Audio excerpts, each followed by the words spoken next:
Good morning, good morning, good morning. Good morning, everyone, and welcome to the 6th Annual National Day of Racial Healing. My name is Sharon Stroy, the Director for the Truth, Racial Healing, and Transformation Center at Rutgers University, Newark. The National Day of Racial Healing was originated by the W.K. Kellogg Foundation in 2016 underneath the Truth, Racial Healing, and Transformation efforts.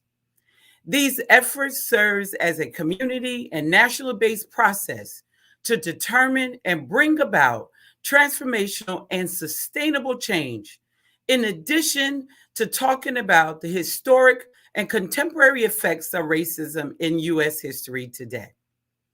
On this day, hundreds of communities, organizations, municipalities, friends, and family have all come together to host activities and programs discussing equity, equality, and our shared humanity. Before we get started our events for today, I would like to take this time to offer a land acknowledgement and a labor acknowledgement. The person providing us with a land acknowledgement today is Donna Walker Kuhn, Senior Advisor for Community Engagement at the New Jersey Performing Arts Center. Donna. Thank you. The language that we're using for this land acknowledgement was created with consultation and guidance from Chief Dwayne Perry of the Ramapo Lenape Munsee tribe and Oleana Whispering Dove of the Eastern Tezaki Algonquin descendant. And we're grateful to them for their generosity, wisdom, and labor to craft these words. We, the Lenape, original benefactors of land once ripened and cultivated with attentiveness to the Creator and her ascendancy, express everlasting gratitude to our Creator for the traditional, ancestral jurisdictions of the Munsee, Esopus, Canarsie, Capsee, Werpos, Silvernoy, and Weekasqueak, jointly known today as the Ramapo and Nanticoke Lenape. We are the Lenape Hoking today and will be for the remaining days of tomorrow, keepers of the past. Let this moment of recognition be a monument of action.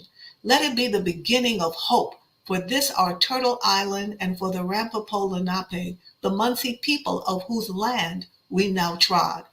Here on this land, in this place of the Munsee, we acknowledge our debt to those who have come before us, to those who have been denigrated and suffered for the sake of cultural and land appropriation. Let this, our land acknowledgement, be the beginning of our return to unity. Let us be guardians of the water, the air, and the earth, the four-legged, the flyers, the swimmers, the crawlers, the mammal people, and the green.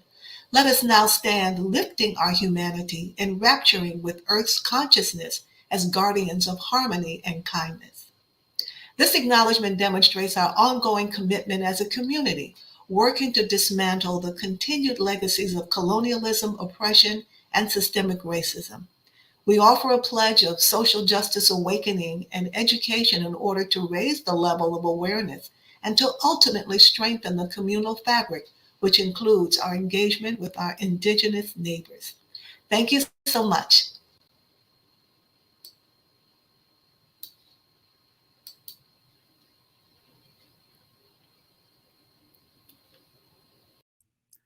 Thank you, Donna. We must acknowledge that much of what we know of this country today, including its culture, economic growth, and development throughout history and across time, has been made possible by the labor of enslaved Africans and their ascendants who suffered the horror of the transatlantic trafficking of their people, chattel slavery, and Jim Crow. We are indebted to their labor and their sacrifice, and we must acknowledge the tremors of the violence throughout the generations and the resulting impact that can still be felt and witnessed today. We at Rutgers University have acknowledged that 66 enslaved people were auctioned off for sale to Philip Livingston, the founder of Queens College, the precursor name before it was named Rutgers College after Henry Rutgers, another family who owned enslaved people. Those enslaved people built the campuses and served the faculty and students without compensation. Thank you. Today, the Truth, Racial Healing, and Transformation Center at Rutgers University, Newark is one of 55 TRHT campus centers across the country. Rutgers University, Newark was one of the inaugural 10 campus centers to dispel the myth of hierarchy of human value. What it means is each campus center is designed to create its own strategic plan on how they are going to create the next generation of leaders to dismantle institutional and structural racism. Institutions like Brown, Duke, the University of Hawaii in Manoa, the Citadel, Austin Community College, University of Maryland in Baltimore County, colleges all across the country are currently engaging in activities, programs to recognize the National Day of Racial Healing. We at Rutgers University, Newark is designed to create programs that leverage resources with the city of Newark, the state of New Jersey, institutions, corporations, nonprofit agencies, artists, and individuals to create programming that fosters a place of our shared humanity. And what does that mean? That means we all have more in common than we do different. And it is through a process of storytelling in a safe, brave, and responsible space that we come together to recognize that we do have more in common. The thing that we use is called a racial healing circle. A racial healing circle is an opportunity for people from diverse backgrounds to come together and share their stories. The Association of American Colleges and Universities are the project manager for the Truth, Racial Healing, and Transformation Campus Centers. We are honored today to officially launch a new video explaining what a racial healing circle is. I would like to share this video with you.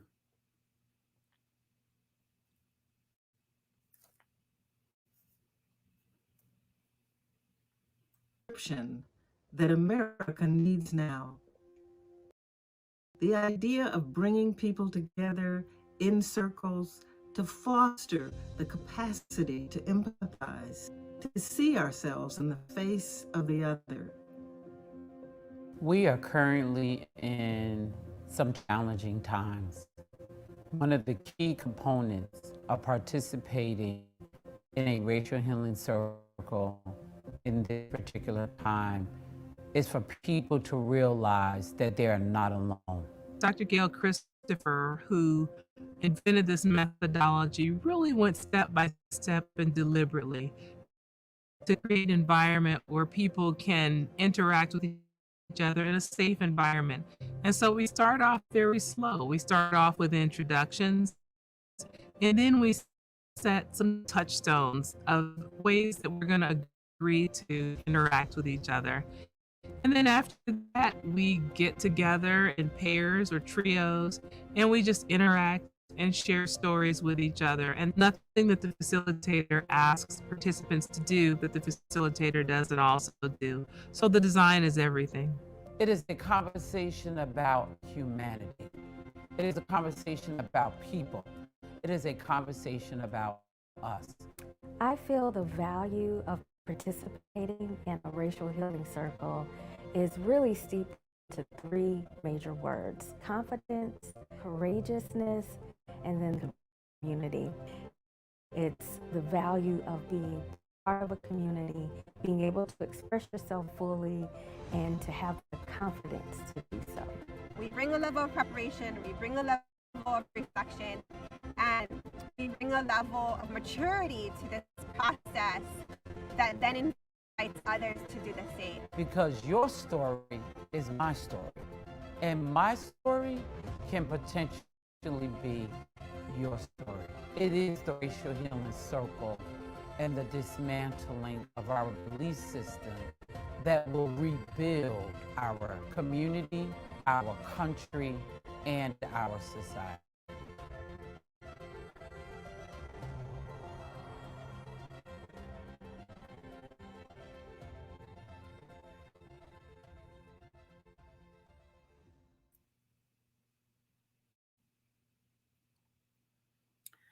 Today, you will have an opportunity to join us in a series of panel discussions, hearing from students sharing their stories about the pandemic, as well as concluding our day today with the healing sounds of Newark. But the National Day of Racial Healing did not come together by itself. I've been fortunate to have two of the most impactful, dedicated individuals to serve as my co-committee chairs for this day. I am fortunate to have Donna Walker-Kuhn from the New Jersey Performing Arts Center and Erica Nagel, who will talk about other programs that you will get a chance to share this week and for the rest of the month. Instead of just focusing on one day today, we decided to put together a series of programs from January 18th today until February 11th. But at this time, I would like to introduce my first committee co-chair, Donna Walker-Kuhn. Donna is an award-winning thought leader, writer, and strategist for community engagement, audience development, and social justice. She is president of Walker International Communications Group, a 30-year-old boutique marketing and services to numerous arts organizations throughout the world, and has generated over $22 million in earned income. She is also the senior advisor for diversity, equity, inclusion at New Jersey Performing Arts Center.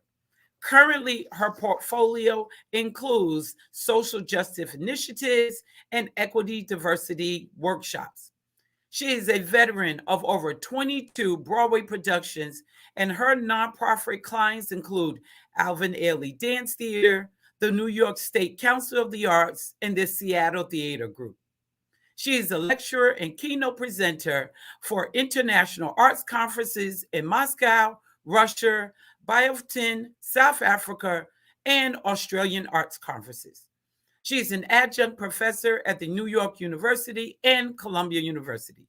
Her first book, Invitation to the Party, Building Bridges to Arts, Culture, and Community, was published in 2005, and her second book, Champions of the Arts, Lessons and Successful Strategies for Engaging Diverse Audiences, will be published this June. She has a weekly blog, Arts and Culture Connections, that explores cultural efforts to expand diverse audiences. It is my absolute pleasure to have such a strategic partner in this work, Donna Walker-Kuhn. Thank you, Sharon. It has been nothing but joy working together with you and Erica and the team to build the awareness for this important initiative. On behalf of New Jersey Performing Arts Center, I am pleased to be able to speak with all of you today to acknowledge this critically important event. And I'm so honored that we are participating in this racial healing effort as a path forward. And in the spirit of Dr. Martin Luther King, he assured us that we can create the kind of racial equity that we dream of. So I'm looking forward to the conversations and performances later on today that will celebrate racial healing. This is the first year that NJPAC will be participating in the National Day of Racial Healing, and it's through our work with Rutgers University, Newark, and Sharon that I became aware of it. And it fits perfectly with our journey of developing a culture of diversity, equity, and inclusion. We're committed to this year's theme of racial healing in action, and we'll be joining a collective of New Jersey artists in this program called the Creating Change Network, which my colleague Erica will be speaking more about. But for over 2 years, NJPAC has been engaged in social justice events in a program called Standing in Solidarity, which we launched shortly after the murder of George Floyd. We stand in solidarity with those fighting against structural racism, societal inequity, and police brutality, and for civil rights, multiculturalism, and authentic inclusion. Our goal is to bring our communities together and to encourage everyone to take part in the movement to ensure civil rights for all. NJPAC has launched a series of events and initiatives focused on promoting racial equality. As the state's cultural arts center and an anchor institution in Newark, we wanted to be responsive to the need to disrupt racism. Standing in Solidarity, sponsored by PSE&G, is a monthly series that pairs a film with a panel discussion on social justice topics. We've presented over 20 of these events covering topics such as voting, white fragility, policing the police, Black women in business, colorism, reparations, immigration, and this month, our topic will be environmental justice and health. Each panel discussion offers clear tips on action to take forward. Each panel discussion offers clear tips on actions to take towards transforming our communities. And our Social Justice Planning Committee has also participated in the Racial Healing Circle that was facilitated by Sharon. NJPAC will be participating in this year's Racial Healing in Action through sharing our entire YouTube playlist of Standing in Solidarity social justice panel discussions. We look forward to our continued participation, confident that these efforts will build a culture of inclusion and equity in the arts sector for Newark, the state, and beyond. I am now pleased to introduce my partner in crime and a true advocate for building equity, diversity, and inclusion in our arts and cultural organizations.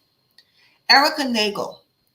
Erica is a nationally known arts administrator with over 15 years of experience combining theater, education, and social justice. As the Deputy Director of New Jersey's Theater Alliance, she serves as a strategic partner to the Executive Director in the work of supporting, promoting, and cultivating New Jersey's professional theater community. Before joining the Theater Alliance, Erica worked at McCarter Theater Center for 8 years as the Director of Education and Engagement, and then Director of Creative Development and Strategy.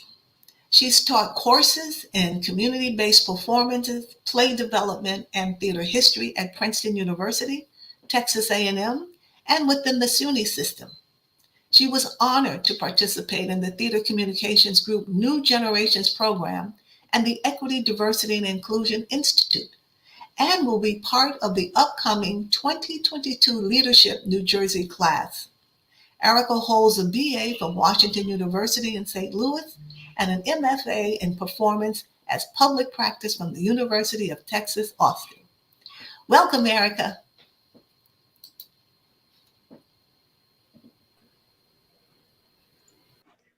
Thank you so much, Donna, and good morning, everyone.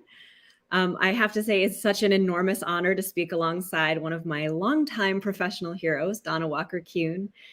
Her book, Invitation to the Party, forever shifted my thinking and practice as an arts administrator, and I'm so grateful to have the opportunity to partner together on our work to move the arts field forward in New Jersey. Thank you also to one of my new professional heroes, Sharon Stroy, for inviting me here to be part of this wonderful event today, and for being such an exceptional leader and role model in the work of racial healing and transformation. As Donna said, my name is Erica Nagel, and I'm the Deputy Director for New Jersey Theater Alliance, which is a statewide service organization dedicated to uniting, promoting, supporting, and cultivating New Jersey's professional theater community. Offering opportunities for theaters to learn, grow, and lead in the work of equity, access, and justice is essential to our work.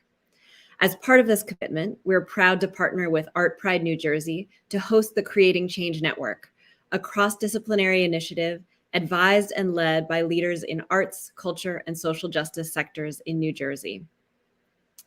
As we mark this National Day of Racial Healing, I'm thrilled to highlight the many ways that the arts community in New Jersey will participate.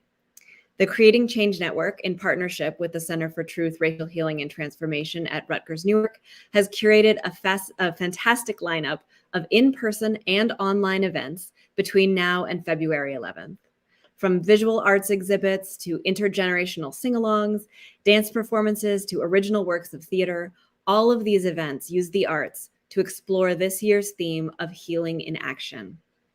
We're grateful to the Grunin Foundation, whose generous support of this and all activities of the Creating Change Network this year allowed the network to offer financial resources to each of these events so that the artists involved could be compensated for their labor, expertise, and artistry. You can see a beautiful webpage put together by our friends at Art Pride listing all of the participating events at www.jerseyarts.com/NDORH. And before I pass the virtual mic, I'd love to take a brief moment to tell you about two other initiatives of the Creating Change Network. First, the network offers monthly roundtables on issues related to equity, access, and justice in the arts. These virtual events are open to any artist, arts student, arts educator, or arts administrator in the state, and they feature guest experts and peer-to-peer learning. Our next roundtable will take place later this week, January 20th, and will focus on maintaining joy and avoiding burnout in the work of equity and justice. In late March, the Creating Change Network will also offer an in-person summit focused on accountability. Through guest speakers and facilitated peer working groups, participants will connect with transparency and solidarity about progress at their organizations and work together to create new tools and processes for continued action. You can learn more about the free virtual roundtables and the in-person summit at www.njtheateralliance.org/creatingchange. I often say that the arts are an engine of empathy. And if you are an arts professional in New Jersey, I hope you know that your work is incredibly important to illuminating the truth of our history and present moment, building new narratives, and most of all, imagining a better world. I'm so grateful to Sharon Stroy and the Center for Truth, Racial Healing, and Transformation at Rutgers Newark for recognizing the arts as a partner in this work for justice and for inviting the arts community to be part of this very important day. Thank you.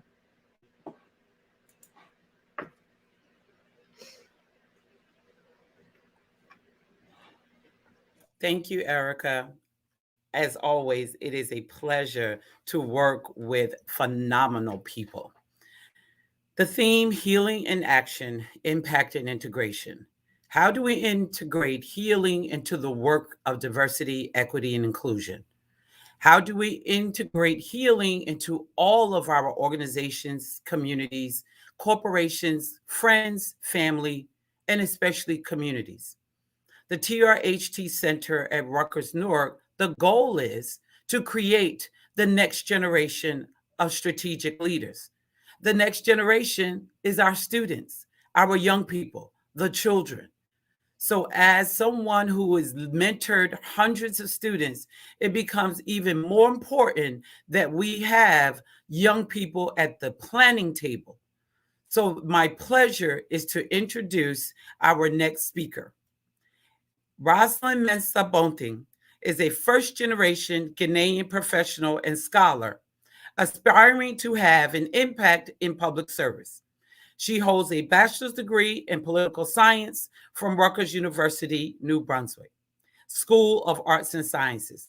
She graduated from college in 2014 and is part of the Educational Opportunity Fund Scholar, a member of the Chi Alpha Epsilon, National Honor Society, and a Douglas Residential College Scholar. She began her MPA coursework at Rutgers University, Newark, in the School of Public Affairs and Administration in the fall of 2019. She currently serves as the SPA Student Ambassador Program Coordinator. She was one of the inaugural members of the SPA Student Ambassador Program. She has continued to work and fulfill her role with dedication and energy. She believes in supporting the communities, the activities, marketing, recruiting, and fundraising for the School of Public Affairs and Administration. She has worked full-time while attending graduate school part-time. She currently works as the Assistant Program Director for the Boys and Girls Club of Newark, a youth nonprofit organization that provides hundreds of children in Newark a variety of programs, opportunities, and safe spaces to promote healthy habits, healing in action. It is my pleasure to introduce Rosalind Mensa Boating. Hello, thank you, Director Shroy. Welcome, everyone. As Director Shroy mentioned, I am a SPA Ambassador Program Coordinator at the School of Public Affairs and Administration. And today I'd like to share with you my thoughts, my remarks on today's theme of healing for today's events. So, as a SPA ambassador, I serve as an advocate on behalf of my peers to advance our academic and professional interests and improve services for all students across all of our academic programs. Being a student is just one of the many aspects of our lives, whether we are traditional or non-traditional students, on campus or online students. In relation to the theme for today's program, healing, impact, and integration, prioritizing the needs of our diverse student population first provides a sense of belonging and value for all of us. When students are confident that the resources and services of the academic institution meets their needs and adequately prepares them to face and overcome challenges they may face after completing their education, they can be successful and productive in society. By integrating the skills they have learned in school, combined with their unique experiences to make the most impact as leaders in their communities and beyond. Thank you. And now I will go ahead and introduce our next speaker and read his bio. I will introduce Dr. Charles Menefield, who is the Dean of the School of Public Affairs and Administration.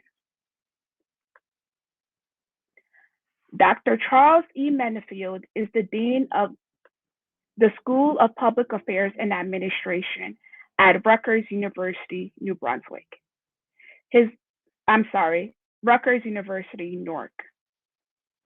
His research interest lies primarily in the areas of budgeting and financial management, public health and welfare, and policing, and other areas including public management, financial information systems, financial education, and public administration education. He has 2 books on minority politics and 2 books on public budgeting and financial management. His current research examines factors that impact police killings.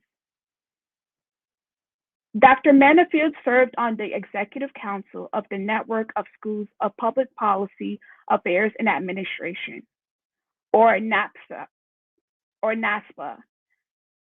the Commission on Peer Review and Accreditation, as president of the International Conference on Local Government, and on editorial boards including Public Administration Review, Journal of Public Budgeting, Accounting and Financial Management, Journal of Health and Human Services Administration, and the Journal of Public Affairs Education. An award-winning teacher and author, he is a former Ronald E. McNair Scholar, and in spring 2016 won the Missouri University Faculty Achievement Award in Diversity. He is a fellow in the National Academy of Public Administration, also known as NAPA. He has twice been a visiting scholar at the Congressional Budget Office in Washington, D.C., where he did extensive research on state implementation of the Children's Health Insurance Program, or CHIP. Prior to working in Washington, he was an associate professor of political science and public administration at Mississippi State University and an assistant professor at Murray State University. Dean Menefield came to Rutgers from the University of Missouri, Columbia, where he was an associate dean for academic programs at the Harry S. Truman School of Public Affairs since 2013 and professor since 2012. Prior to that, he was at the University of Memphis for 9 years, where he was a professor and associate professor and served as the director of the Public and Nonprofit Administration Program. I now welcome Dr. Charles Menefield.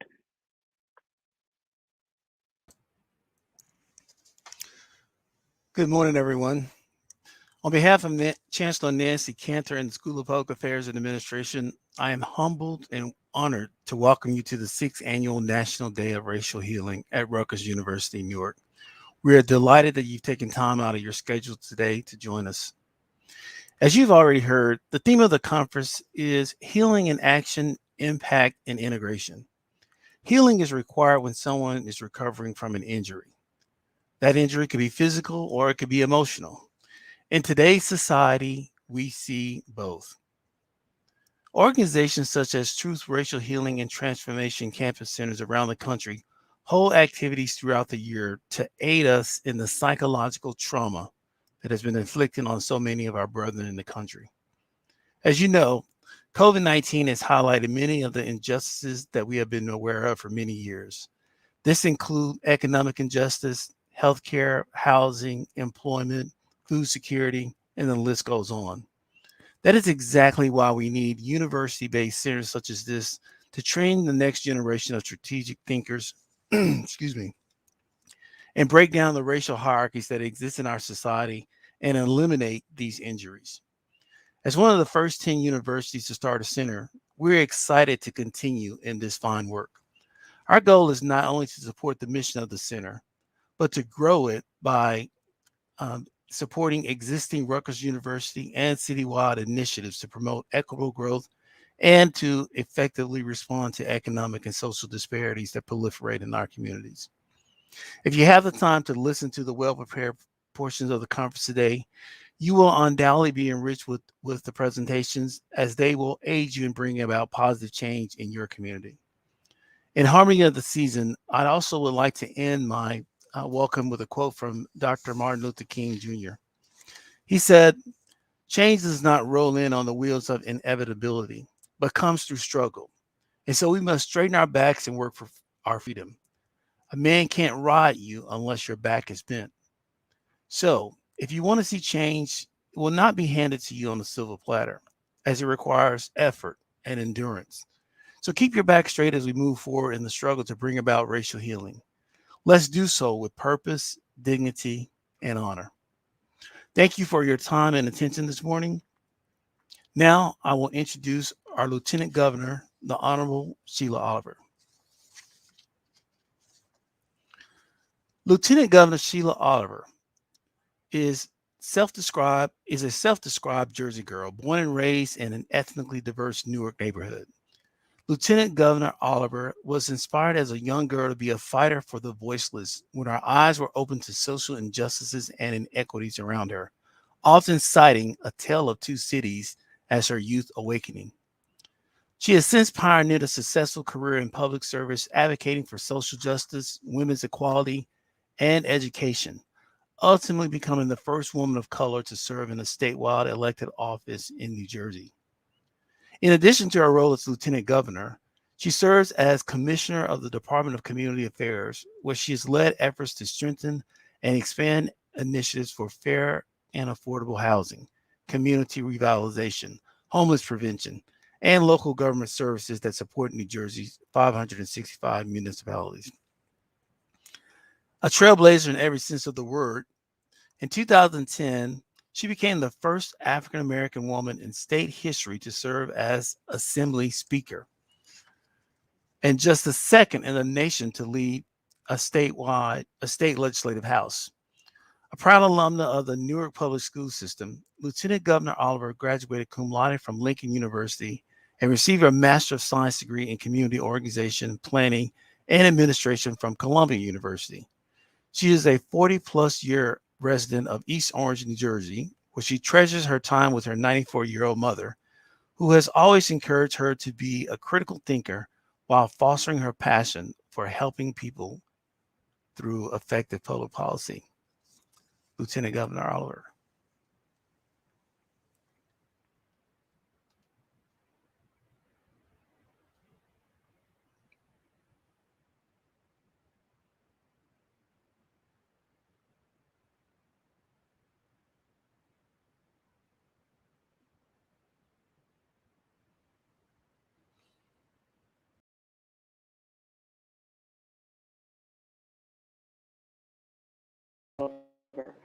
I was so pleased to be asked to join Rutgers University's Truth, Racial Healing, and Transformation Centers program today to kick off the 6th annual National Day of Racial Healing. As I reflect on what we have been through these past couple years between the ongoing pandemic and a racial awakening throughout our country, it feels good to know that the center is doing the important work of engaging the public in truly meaningful discourse that results in positive and measurable change in our society. This year's theme of healing in action, impact, and integration is pertinent because it is one thing to say that you are promoting equity and access, but it is an entirely different thing to strategically and systematically act on those words. The center is acting through this National Day of Racial Healing and the many other events and forums you hold throughout the year. Your initiatives help to transform societal perceptions and break down racial barriers to create impactful and lasting racial and social justice. Governor Murphy and I commend you for broadening the path for racial healing and equity in New Jersey through this incredible program you have planned this week. By helping people examine their humanity and look beyond their own racial groups and identities, we can begin to chip away bias and break down the issues of equity and access that divide us. I wish you the best in your racial healing journey as you participate in exciting programs, workshops, art exhibitions, and racial healing circles that will bring a greater awareness to what racial healing really means and to advance racial equity in New Jersey. With that, I would like to leave you with an excerpt from the great Maya Angelou's poem, I Rise. She wrote, "Out of the huts of history's shame, I rise. Up from a past that's rooted in pain, I rise. I'm a black ocean, leaping and wide, welling and swelling, I bear in the tide. Leaving behind nights of terror and fear, I rise into a daybreak that's wondrously clear.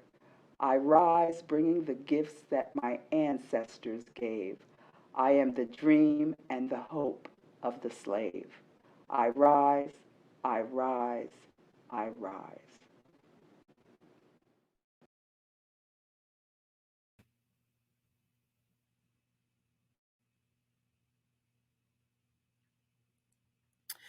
We want to thank Lieutenant Governor Sheila Oliver for taking the time out of her busy schedule to extend remarks. As a matter of fact, today, Governor Murphy and Lieutenant Governor Sheila Oliver will be participating in their inauguration events for the second term of the leadership for the state of New Jersey. I also want to thank Dean Charles Menfield and Rosalind for providing us with inspiring remarks. As you are engaging with us today, I want to outline the rest of our activities for today. We know everyone is busy, that they have a hectic schedule, and we're sensitive to that. So join us today at 12 o'clock for the panel discussion, Public Engagement and Healing, Measuring and Sustainability. You will have an opportunity to hear from professionals within Rutgers University, Newark, from the city of Newark and throughout the state of New Jersey on how they engage their communities. They will talk about the impact that they have with these communities as well. There are so many heroes in our communities every day. And when you get a chance to hear their stories about the work that they're doing, you will be just as impressed as I was and honored to have them to participate in this day's theme, Healing in Action, Impact and Integration. Later on today at 2 p.m., you will hear from students, students from Rutgers, students from other institutions in the tri-state area. The panel discussion are student stories from the pandemic, managing my healing. Some of the most impacted individuals in these past 2 years with COVID-19 that we have witnessed has been our students. Students that were finishing their senior year in a virtual format. Students who then started their first year of college in a virtual format, not being able to engage in what is the full college experience. So it really becomes important for us as administrators, faculty, and staff to hear their voices. How can we help connect them? How can we re-engage them, not just from a virtual platform, but also in person in a safe manner? Because yes, we are still dealing with the impact of the COVID coronavirus. We're still dealing with the impact of people being safe. But if we don't make sure that we hear from our students, the next generation, and make sure that the conversation is inclusive of all voices and all stories, then we cannot heal together as a community. We will then end the day at 6 p.m. with the Healing Sounds of Newark. The Healing Sounds of Newark is the birth child coming out of the Honors Living Learning Community, HLLC at Rutgers University, Newark. The HLLC community are where students are being revolutionized to be the change agents, to be the social justice mavericks, to come together, not just based on their SAT scores and their grades, but based on their passion, their purpose, and the desire to change. These students, under the leadership of Dean Timothy Eatman, came together to form a spoken word and musical event that is such an honor and a privilege to be able to hear them perform, be creative, and share their voices and their stories in a series of spoken word. I'm extremely excited and looking forward to this evening. The National Day of Racial Healing always closes with a student-led performance. Be prepared to be engaged and entertained and enjoy, and not just their words, but their themes and their messages. This now brings us to conclusion of our opening session of the sixth-day National Day of Racial Healing at Rutgers University, Newark.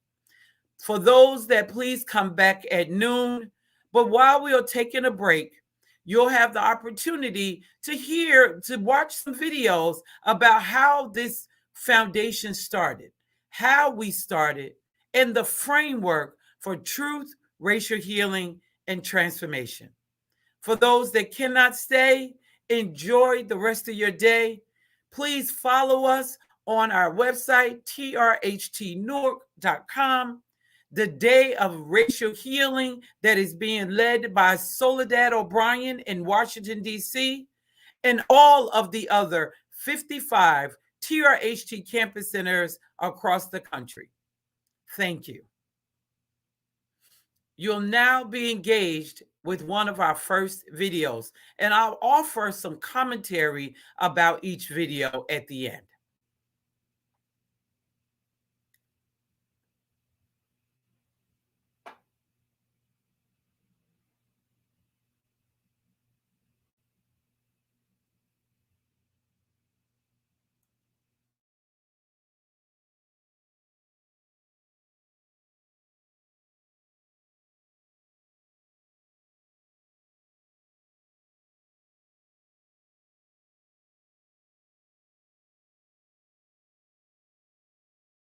to breaking down barriers and building better understanding.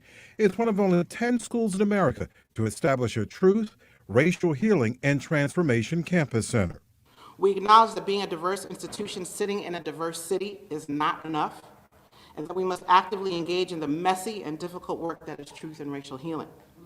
We recognize that for healing to occur, the wrongs of the past must be acknowledged, including the role of the United States Academy, which also includes Rutgers University, Newark, in aiding and abetting ideologies and structures of racial hierarchy. The Association of American Colleges and Universities developed the concept with grants from foundations, eager to have communities confront racism everywhere it lives and lurks, including at the university. We're still dealing with a narrative that we have to undo, right? When you build systems, you inadvertently destroy others. Newark Mayor Ras Baraka welcomed the center's ambitious goal to deliver healing through programs. There is a kind of psychosis and sickness that has been created and has permeated every institution in this country because of white supremacy being the structure that undergirded the development of this nation. The history of this nation, most powerful nation in the world, has been supported economically, educationally, socially by a system that made some people believe that they were superior simply because of their characteristics, their physical characteristics and their birth, and other people believe that they're inferior. The center has partners, one its neighbor, the Newark Public Library. I will say that our role, now perhaps more than ever, is to advocate and agitate, to assist and resist. And the New Jersey Institute for Social Justice. I think if this country needs anything, it needs at this moment more truth.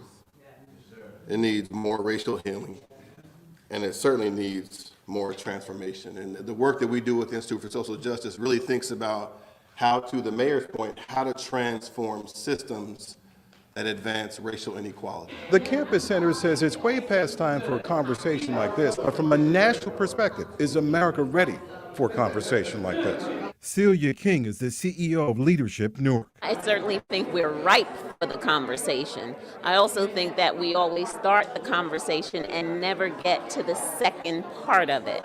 So I'm going to say that it will take a while. King says it's a benefit that an anchor institution such as Rutgers will help lead the conversation, one of what will eventually be on 150 campuses. In Newark, Michael Hill, NJTV News.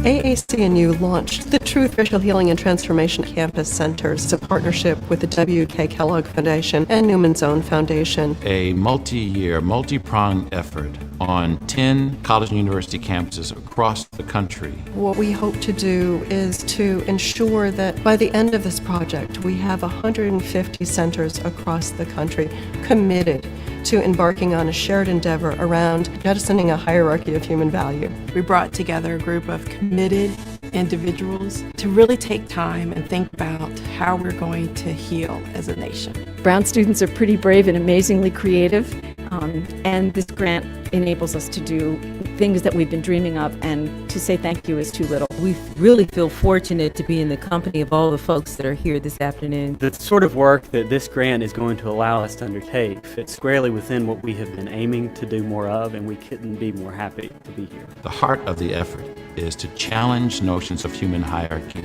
to take on systemic racism, to teach students, faculty, and staff new skills to engage in the kind of conversation and, frankly, the kind of work that will allow those campuses to become bastions of equity, bastions of racial healing, and equip them with the capacity to influence their communities and ultimately, we hope, influence the whole country. Starting in our colleges and our universities with our next generation leaders is really the glue that will sustain this effort. Before we can start creating new narratives, we need to understand what the narratives are, what the current narratives are. And so a big focus of our work is evidence. To understand what people on campus, the students, faculty, staff, administrators, think about the concept of race. I was a student in the days of the Vietnam War and all the protests that were taking around the place of the country at that time. A lot of that change came from students, and very often it's grassroots, but more often than not, it helps to have a structure. Some campus centers are developing plans that engage in intergroup dialogue. Others are working with community partners around policing, education, as it extends to K through 12, working on economic, social injustices. So each campus is allowed to develop their own program. What we're here to do is to guide them in the process and helping them thrive as centers. Several years ago, a good friend of mine worked with me when I was the director for the Center for Excellence in Urban Teaching. You might know his name. His name was Phil Castile.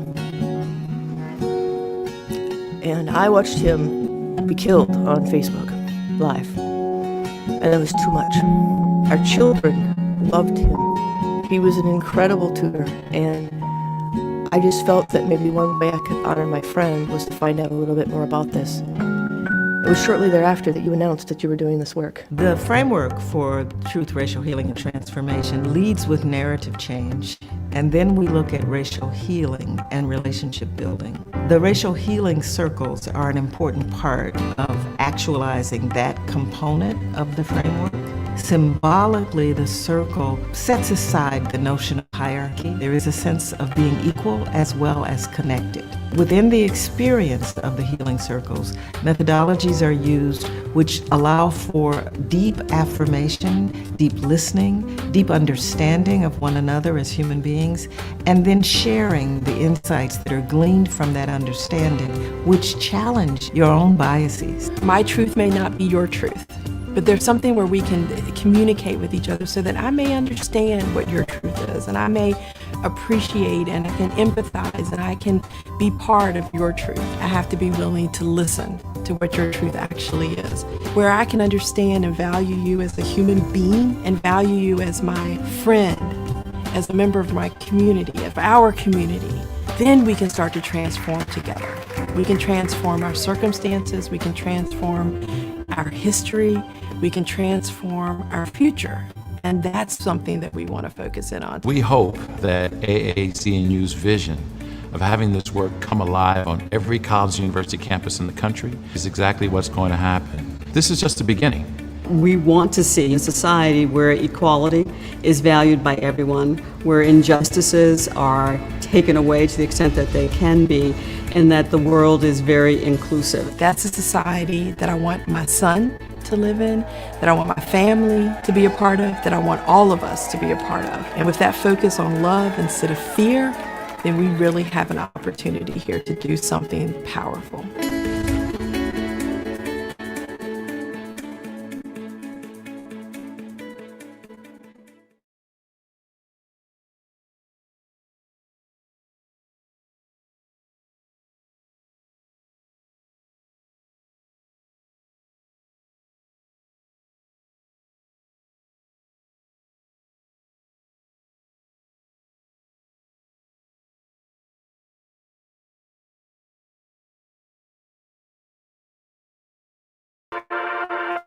So the healing work is the process of peeling back those layers of denial and coming face to face with our true humanity, coming face to face with our innate capacity to love one another truly as human beings. Love has to be at the core of what we do. It's love for country, love for community, love for family. And above all, love for in the belief of what we can do together. The Truth, Racial Healing and Transformation Enterprise is fundamentally created to engage people, to bring a level of discourse into this country that will bring people together as opposed to allowing the continued segregation that tears us apart. when we sit together in circles, when we listen to each other, we begin to recognize that we're all one. Ultimately, we're all one. We're all on this planet trying to find our way, trying to understand how to be present, how to be alive, how to be the best people that we can.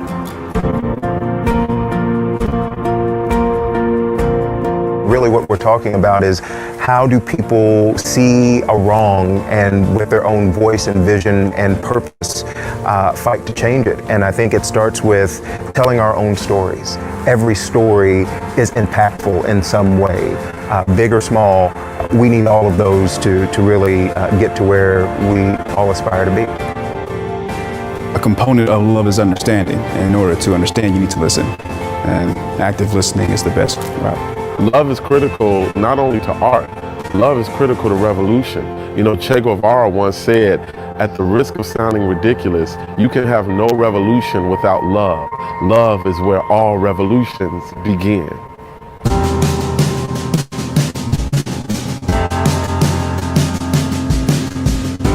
So for me, TRHT is really about getting down to the work that we've needed to get down to for a very long time.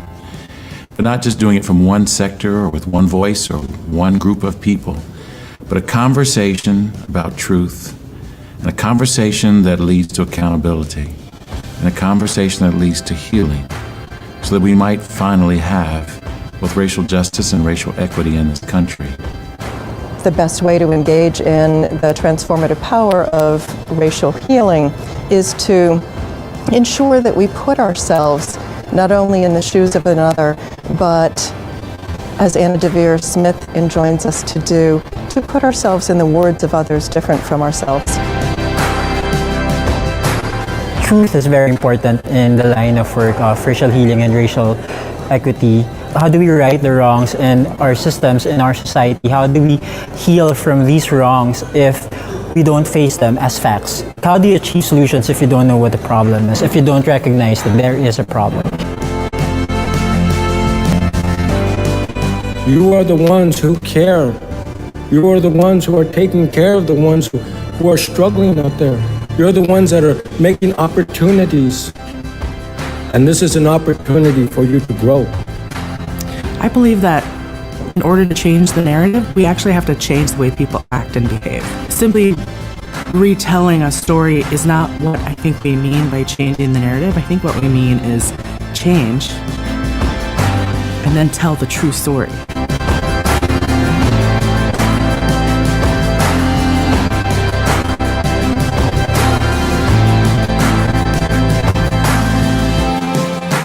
Narrative change is something that's so important in the way in which the work not only shows up, but how it's understood. The extent to which we frame things in what we call positive relativism versus then framing things in a negative standpoint gives people the encouragement, the hope, and the idea that they can actually change it. You know, history is not just constructed by those who have the capacity to write great books and great treaties and great letters, but history is constructed every day by everyday people saying in their own voice with authenticity, this is who I am. We can change narratives on a personal, institution, community level by starting with ourselves. It's so important for each and every one of us to look within, to explore the biases that we have, both those that we're conscious of and the ones that we're unconscious of. It's the people. Ultimately, the work of truth, racial healing, and transformation, it's about our humanity. It's about people. People developing the capacity, or at least remembering the capacity to see ourselves in one another, to genuinely care for one another, to have empathy that transcends our own group or identity. That's the work that will bring about the public will and the public commitment to create an America that truly lives up to its democratic ideals and principles. I have to be a believer in healing because suffering is too hard. It is the only thing that gives you hope, is that we can take those moments of suffering and hurt and turn them into moments of true healing and purpose.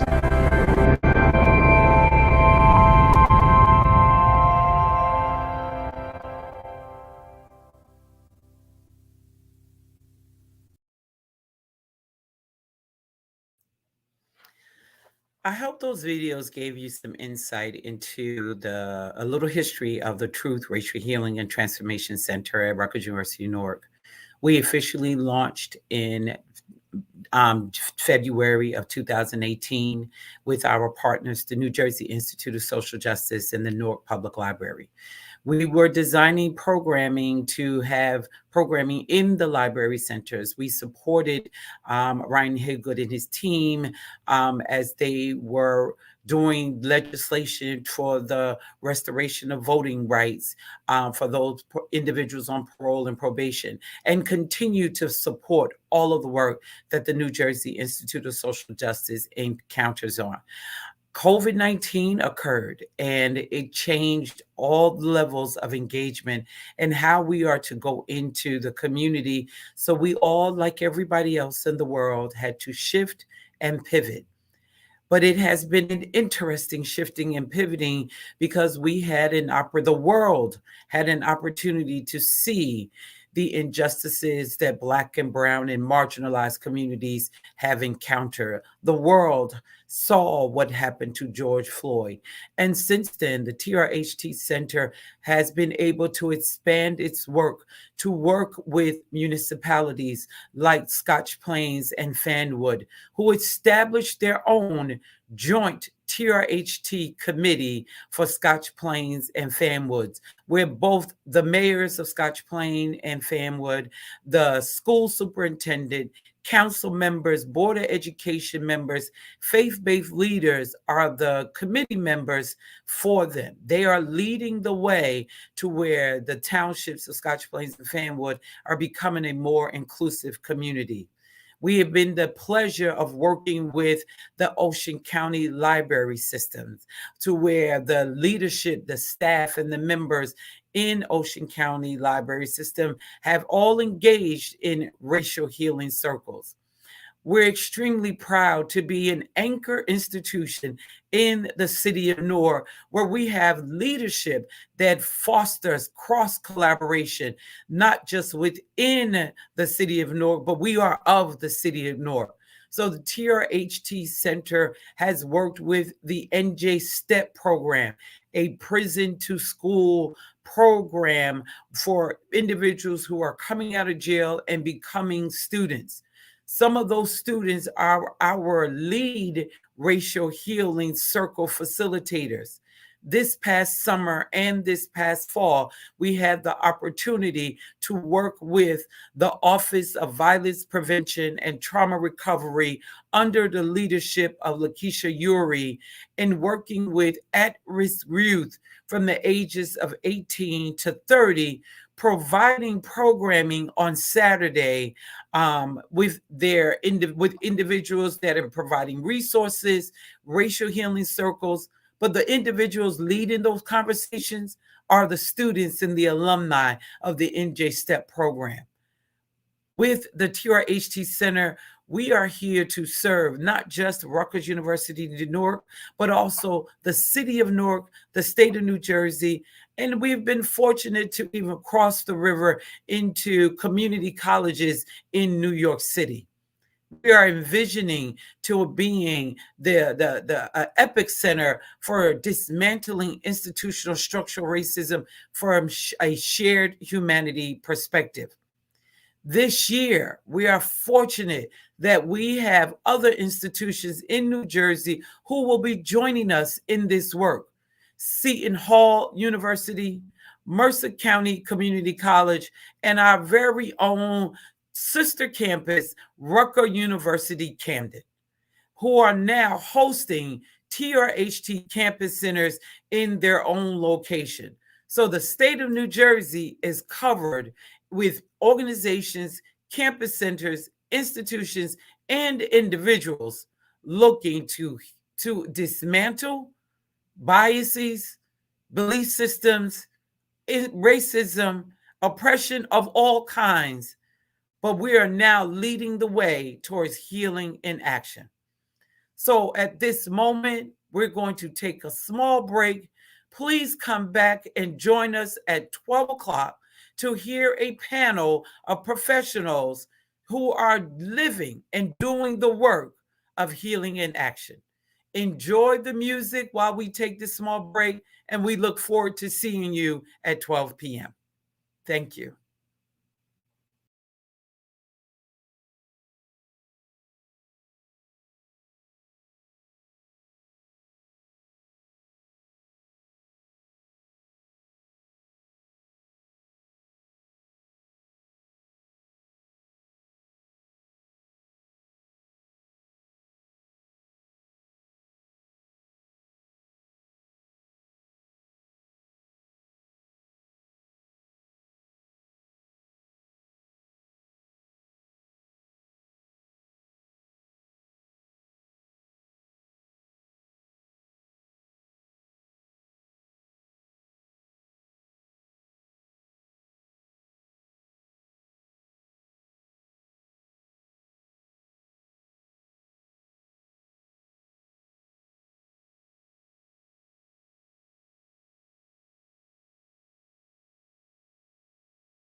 How do you recover from a relaxing weekend?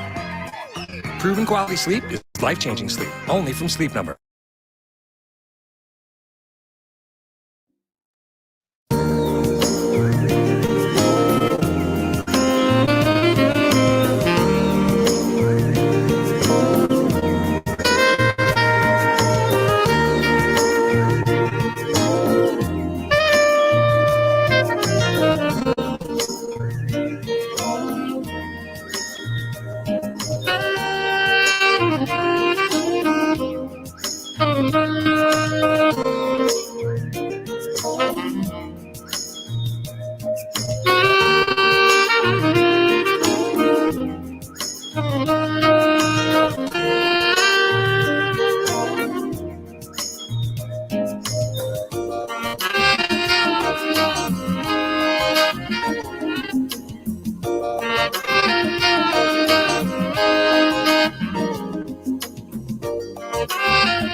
Mysterious thing, time.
Good afternoon and welcome back to the 6th Annual National Day of Racial Healing.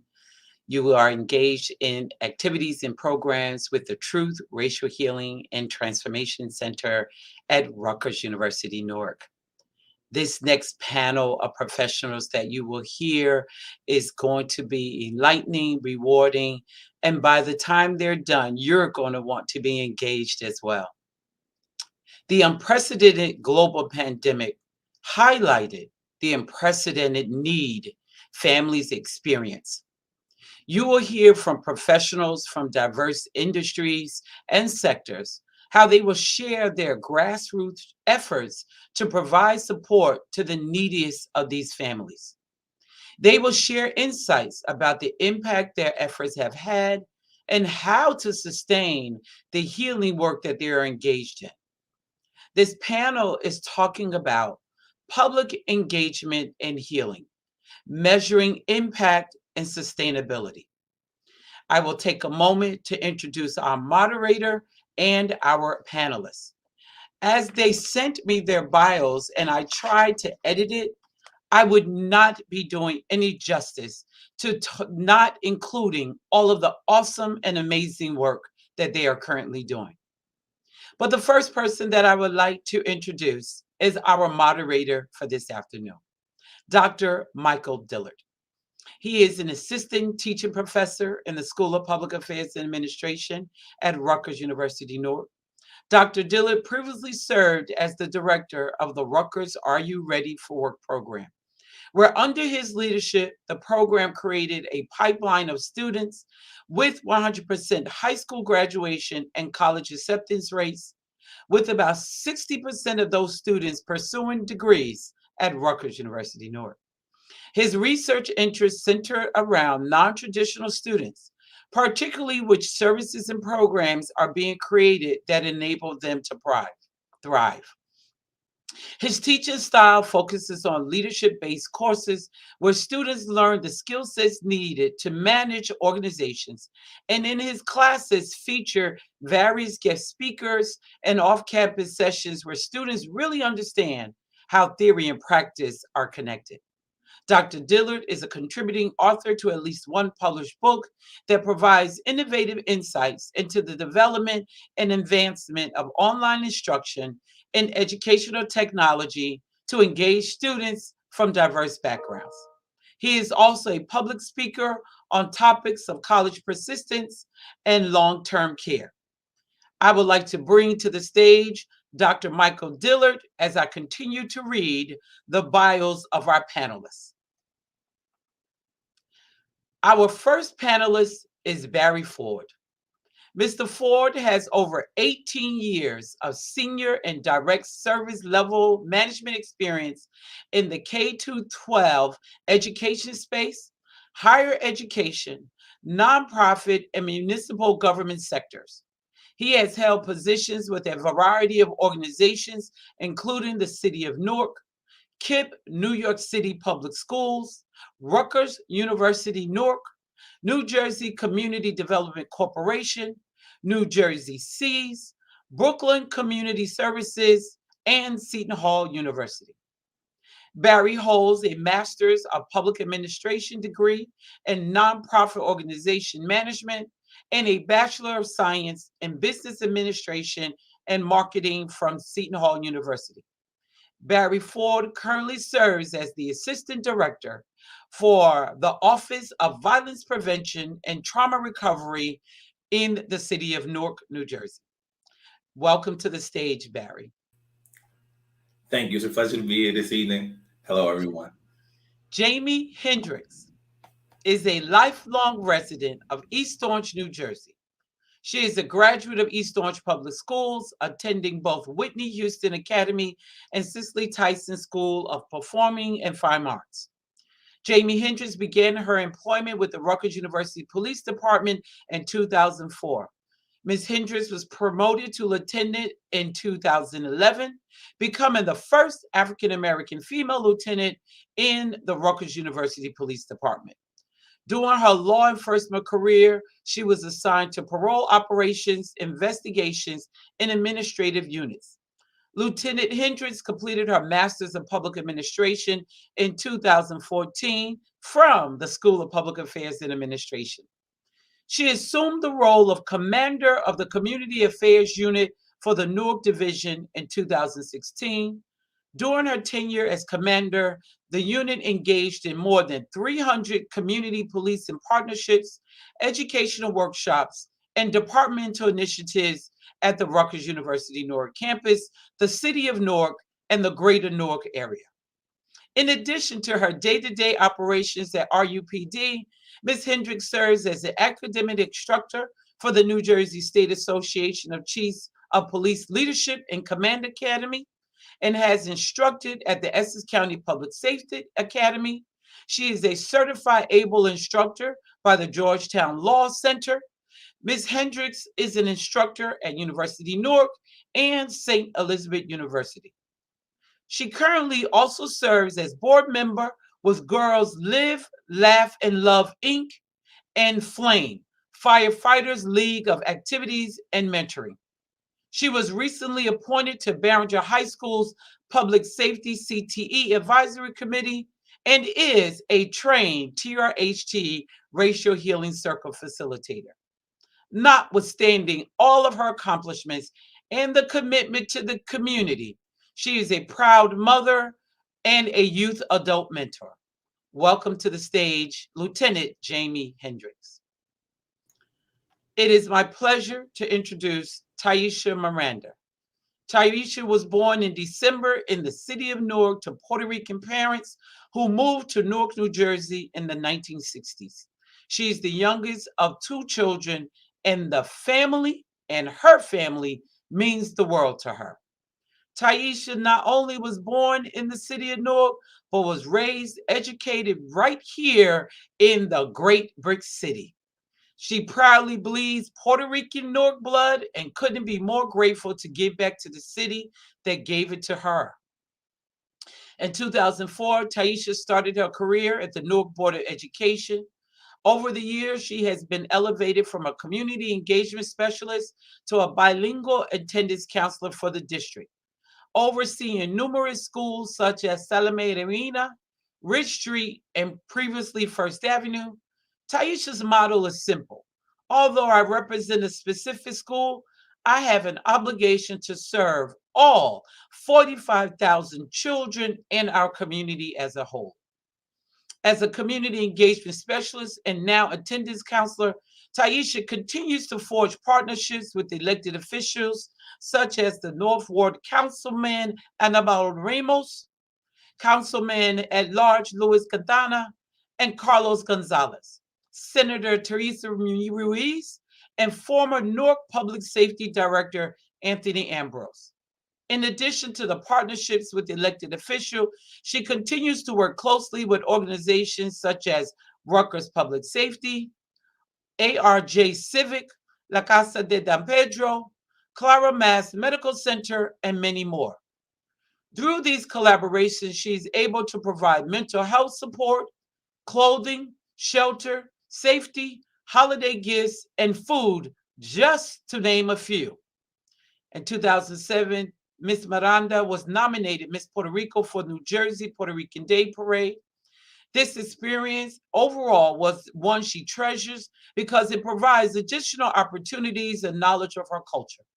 Participating in the pageant granted her the opportunity to meet new people and candidates in the modeling industry throughout the state of New Jersey. In 2015, Ms. Miranda was hired as the community aide for Senator Teresa Ruiz, the Senate Majority Leader. In her role as community aide, Taisha is responsible for participating in community events and representing the senator's office. Fast forward to today, she is a member of the North Ward Democratic Committee and was recently selected in December 2001 as a member of the Clara Mass Center of Excellence for Latino Health Community Advisory Board. Taisha's goal is to give her community and the children all that she has and that was provided to her while growing up. She was raised with the saying, "It takes a village," and that is what continues to build the success of her children. The future belongs to boys and the girls. With this being said, Teresa Miranda is a woman who walks by faith, truly believing that God has a special calling in her life, and part of that calling is never settling. As opportunities arise, taking the leap of faith, not just for herself and the community, she knows what it is all about. For it says, "For I know the plans I have for you, declares the Lord, plans to prosper you and not to harm you, plans to give you a hope in the future." Jeremiah 29:11. Welcome to the stage, Taisha Miranda. Our next panelist, last but not least, born and raised in Newark, New Jersey, James G. Walden joined Rutgers University as the Director of Public Safety in January 2019. James Walden is responsible for public safety, emergency management, emergency medical service, and fire safety of both the Lawrenceville and Princeton campuses and serves on several university committees.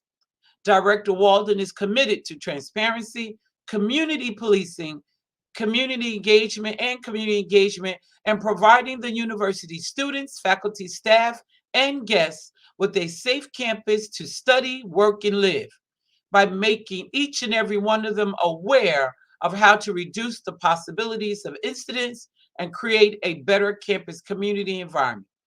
As a trailblazer, Director Walden was the first African-American director of public safety at Rutgers University, the first African-American chief of police at Gannon University, and the first regularly appointed African-American director of campus safety and transportation at Southern Vermont College. Prior to joining Rutgers University, Director Walden was the director of campus safety in Vermont, Bennington, Director of Public Safety, University of Sciences in Philadelphia. When Walden held the position as Director of Police and Safety at Gannon, he helped to reduce violent crime and burglaries on campus by 18%, enhanced community-oriented policing concepts, and brought in approximately $300,000 in grant funds from the U.S. Department of Justice to fight dating violence, domestic violence, sexual assault, and stalking.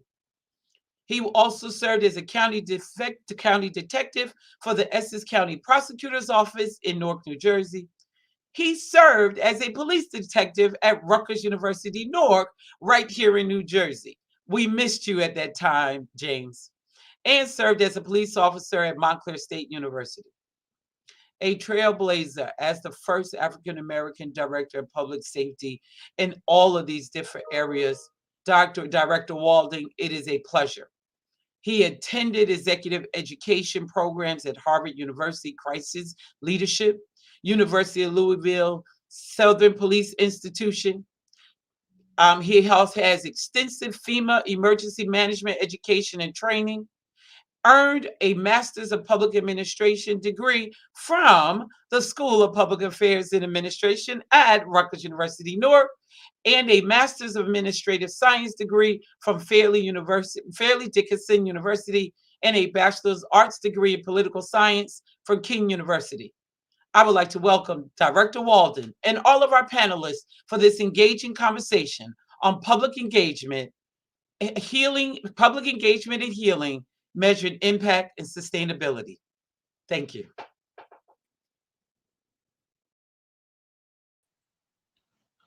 Thanks so much, Director Stroy. And I want to, take this opportunity to thank you for also inviting me to participate in this wonderful opportunity.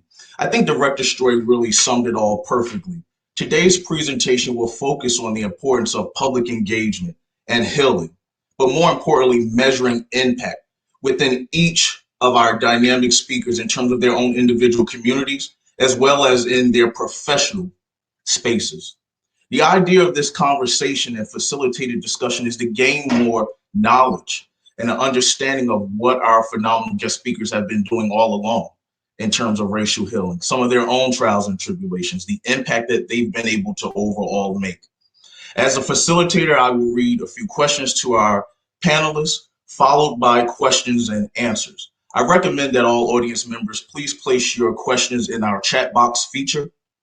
And I will then, after the facilitated discussion, turn it over back to Director Stroy regarding those questions and answers, in addition to closing remarks. So now, of course, Director Stroy, she already read all of your wonderful and impressive bios. But more importantly, we want to get to know a little bit more about you personally. So the first question is, for all of our panelists, please introduce yourself, including your name, your current role and your position, and what is your circle and community of influence? But more importantly, what is your motivation to helping those individuals in your circle of community of influence? So I will start with our very own Rutgers Lieutenant Hendricks. Thank you, Michael. My name is Jamie Hendricks. I'm a lieutenant with Rutgers University Police Department. I like to say I started my love affair with Rutgers University, Newark, in about 2002 as a student, before I began working for the department shortly after. I've been with the department for 18 years. I love my profession. I love the opportunities that it has brought me. So a little bit about getting to know me a little bit more. I think it's important for us to focus on our identities. As stated in my bio, I'm a mom. I'm a proud single mom. I am a community. I like to say that I'm a community engagement specialist. That's something that I love and I'm very passionate about. And my circle of influence in my community, I kind of like to, I really want to say that it's hard to maybe encapsulate it most, because I feel like sometimes when you put limits on where the area that you serve, it can kind of shape your mindset if I only work in this one specific wheelhouse and in this one specific area. Most commonly, my work professionally with the police department encompasses the city of Newark and also greater Newark. Nonprofit work with Flame is statewide, and with the phenomenal Girls Live, Love, Laugh is primarily in the city of Newark, but it also reaches to greater Essex County as well. I think that I'm most impactful in engagement with recruitment, specifically recruitment for police officers, engaging our youth as young as 3 or 4 years old, and also remembering, honoring our seniors as well. I do have a very specific passion for young females, young mothers, because that's something I could very much identify with. But again, that's where I start. That's where I like to go. And I'm open to grow and go where the calling is needed. Thanks so much, Lieutenant. Take it over, Director Ford. Yes, good afternoon, everyone. Again, my name is Barry Ford. I am the Assistant Director of the Mayor's Office of Violence Prevention and Trauma Recovery in support of Director Lakeisha Urey. Our particular sphere of influence is the city of Newark, the city in its entirety, regardless of age, race, creed.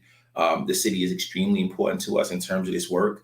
Our office, just a little background, was born directly out of the events of the George Floyd death, and Mayor Baraka, in his vision, realized the fact that when trauma occurs in our city, while law enforcement is a key part of it, there's also a residual part of it relative to trauma recovery and how do we stop things prior. So we deal with things before and after. So hopefully we can avoid getting to a number of different crimes and perpetrations of law and things like that.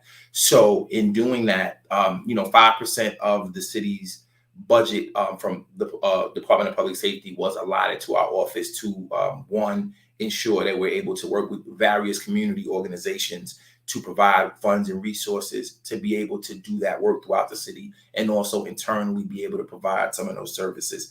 And my passion and the passion of our entire team is very much the well-being of our city.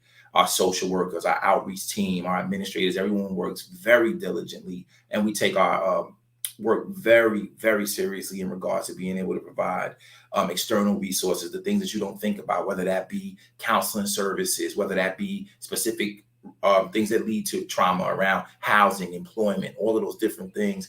We're in the background working to make sure that we're able to supplement and prevent as much crime and also help people recover from those things as well. And we are very passionate about the work. We take great pride in our identity as that being in the city, and we will continue to do that work to the best of our ability. So we are very excited to be here doing this work. Thanks so much, Director Ford. Counselor Miranda. Good afternoon, everyone. So as Ms. Troy already expressed, my name is Taisha Miranda. I am currently an attendance counselor for the Newark Board of Education, former community engagement specialist for the Newark Board of Education. I am also a community aide for Senator M. Teresa Ruiz.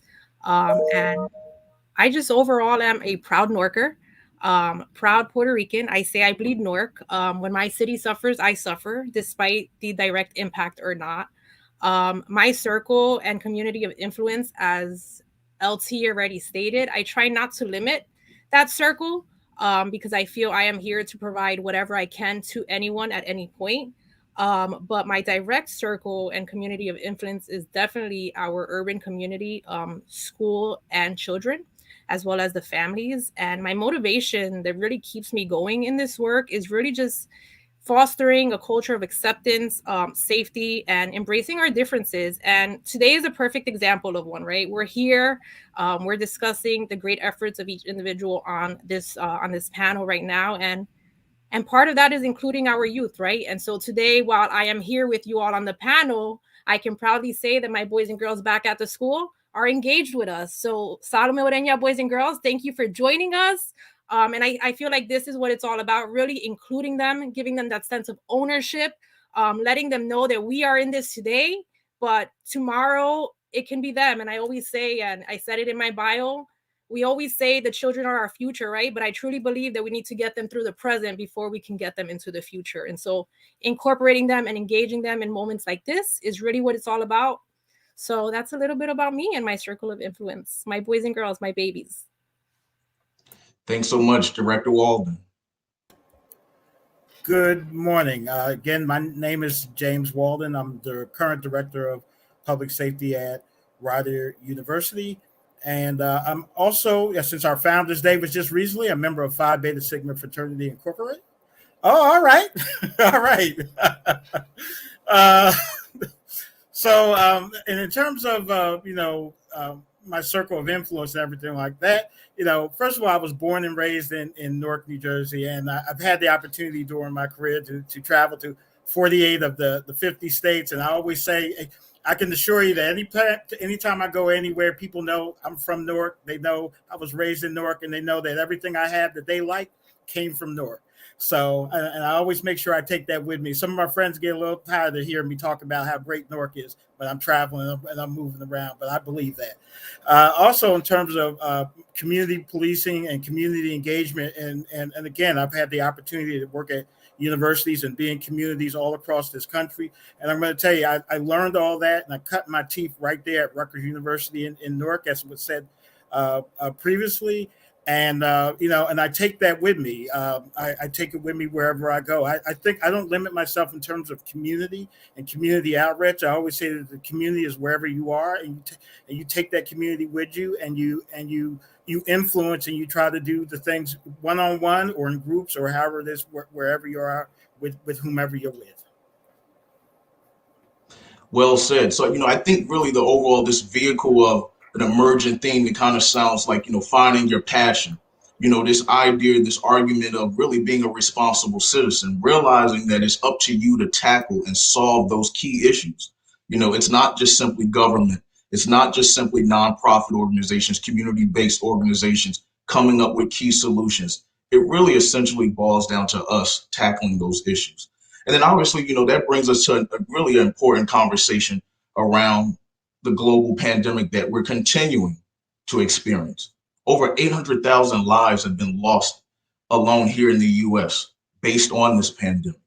And I know that every one of you have been continued to be steadfast in your approach to continuing to address those key issues within your own community. But I think more importantly, as Director Walden kind of nailed it right there in terms of not just within your community, but also abroad in other places and spaces. And because obviously our time is limited and we only have, 40 or so minutes, this next question I want to pose and only have two of our panelists to take on that question. So this important question reads as follows.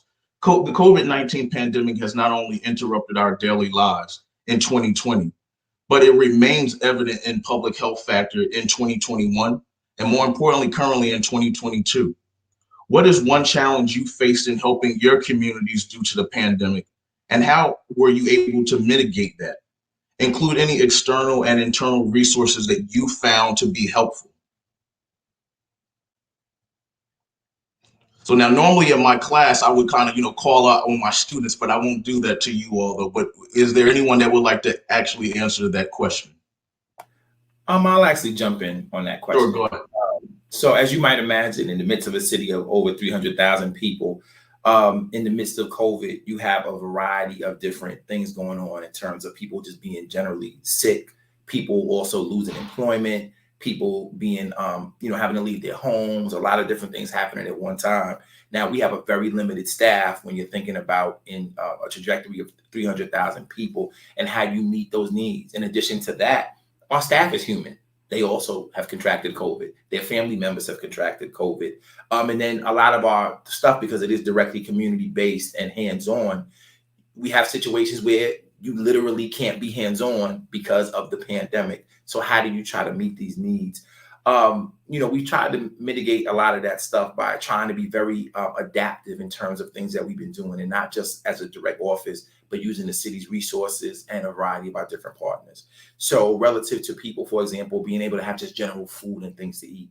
Mayor Baraka and the city did a food distribution every single Wednesday by which individuals could come and get a whole, box of food and different things they need to sustain them during the week. So that, again, as we meet some of these human needs, individuals do not subsequently have to go out and perpetrate crime to be able to have some of the general things that they need.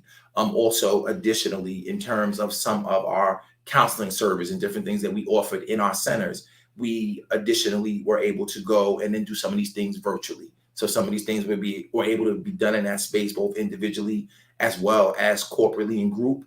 And that was how we were able to still be able to give people that support and that guidance that they needed. Just lastly, too, just trying to give people a sense of normalcy to the extent that we could. So you think about general things like, for example, like the Halloween, holiday and people not being want to come out. So we had a trunk or treat rather, right in our first precinct space where we had it socially distanced where families could come in and out and be able to get these things. Also, we had a turkey distribution here at the precinct, as well as every different ward the city had. Even at Christmas, we did a toy distribution. So we did realize that in the scope of crime and trauma prevention, a lot of that just comes when people lose a sense of normalcy and not having the resources that they need. So we've, tried to mitigate that by being very adaptive again in terms of all the things that we offer so that we can make sure that our city residents have as much resources as they possibly can from the city and our partnering agencies. Thanks so much, Barry. So someone else? Sure. So I'll jump on the question if that's okay. So one of the challenges a few challenges that I faced during this time, 2021, 2022 is hitting us all very hard, right? Not specifically just the communities that we're serving. It's hitting us personally and it's hitting very close to home. But one of the challenges that I feel we face is definitely helping children process the misdirected hatred of the Asian population. Just going back to the Stop Asian Hate movement, also the Black Lives Matter movement, right? Just getting our children to understand the challenges of today and just forming that sense of community. And to the flip side of that, also that Blue Lives Matter and that they are not our enemies and that they are our friends, and just bringing it all together. And I was able to mitigate that by hosting virtual WebExes. Unfortunately, school year 2021 we were virtual. So hosting family WebExes for both children and students as a whole, where we can discuss the oppressions that we felt. This allowed us an opportunity to really discuss as a whole group what we were feeling. We were able to invite school community members, outside community as well, and also involving our law enforcement officers in any event that we had. So prior to the pandemic and it interrupting us, we as a school, we were very, very supportive of our law enforcement in the community. And so we would always host, specifically in January, a Back the Blue event. And unfortunately, because of the pandemic, we haven't been able to do that. But we've been able to incorporate virtually, whether it's through videos, photos from the past, to our students, the importance of law enforcement in our lives and how, again, they're not our enemies. And although there are situations that occur, they are definitely beyond our control. But we have to work as a community for that sense of care, love as an overall one. Another challenge we did face is the vaccinations, right? Vaccinations during this time have been a big deal. Lots of controversy, lots of confusion.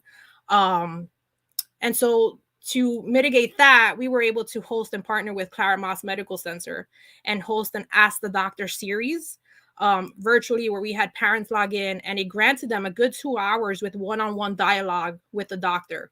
As we know, when we go to the doctor's office, you only have a few minutes with that doctor, and then they move on to the next patient. But this opportunity really granted them the ability to ask questions directly and get answers. Maybe not necessarily what they wanted to hear, but answers with effective and legit data behind it. So those are ways that we were able to mitigate through the challenges, and even still currently that we're facing them. Just that sense of safety and security, home visits, care packages, just showing the love any possible way you can with the little things, because they're definitely what matter the most during this time. Well said. See, now I'm feeling some type of way. I have to invite all of you guys in to speak to my individual classes, because that's really what it's about. It's teaching emerging leaders on, when you're dealing with obstacles, trials, tribulations, whatever that may come someone's way, how do I pivot?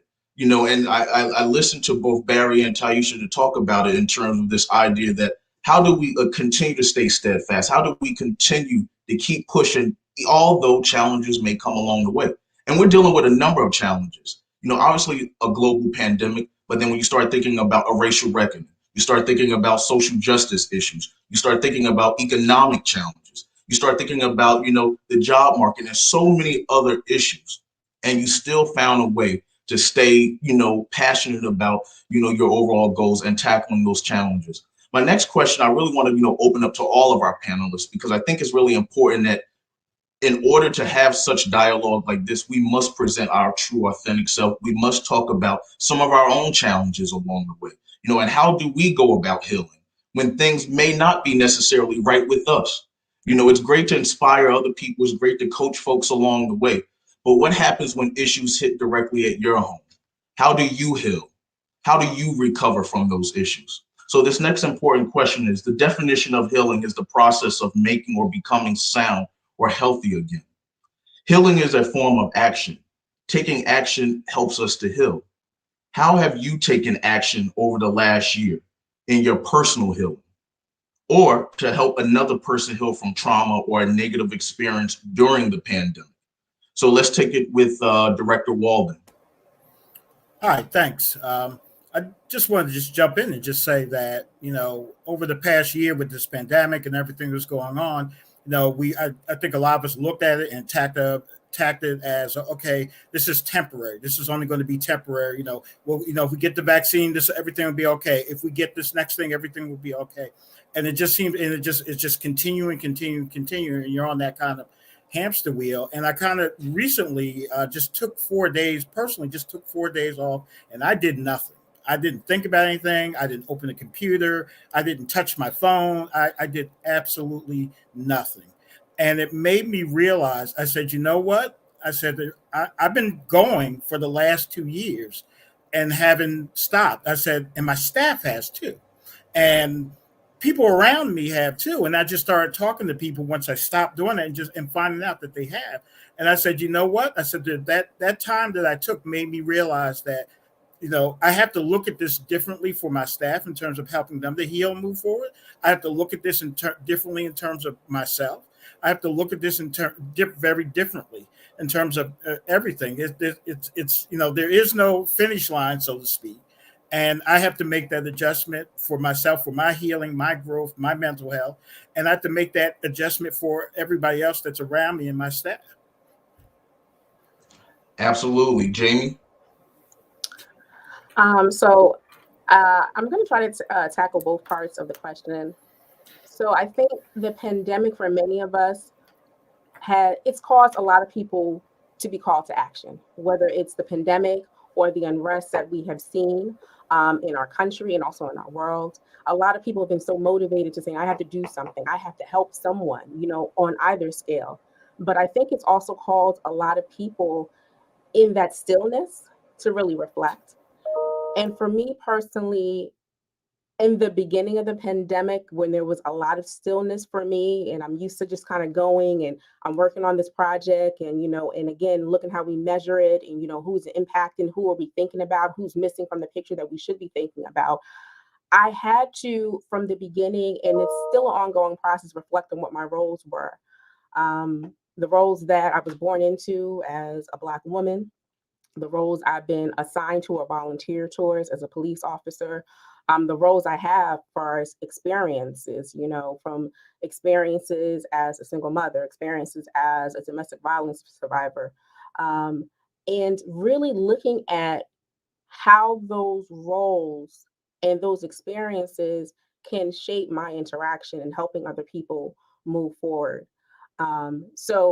And also holding myself accountable that, you have to balance these roles and you have to honor each one of those roles. And sometimes you may be pulled in different directions by different people.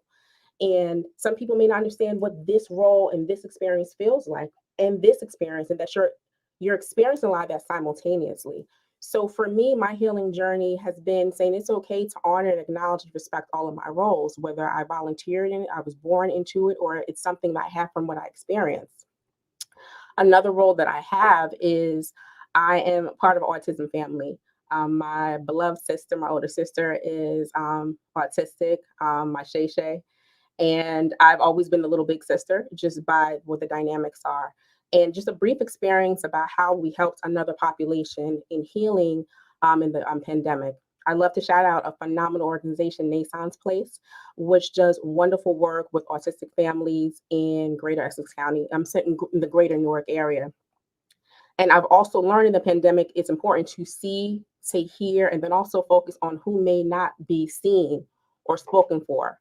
And in listening to the founder, Nadine, there was such a change with families who were experiencing autism because you couldn't go outside. Some of the regular activities that were being held for them were not occurring just because of the changes in the pandemic. So one of the things that we as a department looked towards and spearheaded was a specific event that really honored the children who belong to Nason's Place and also their families.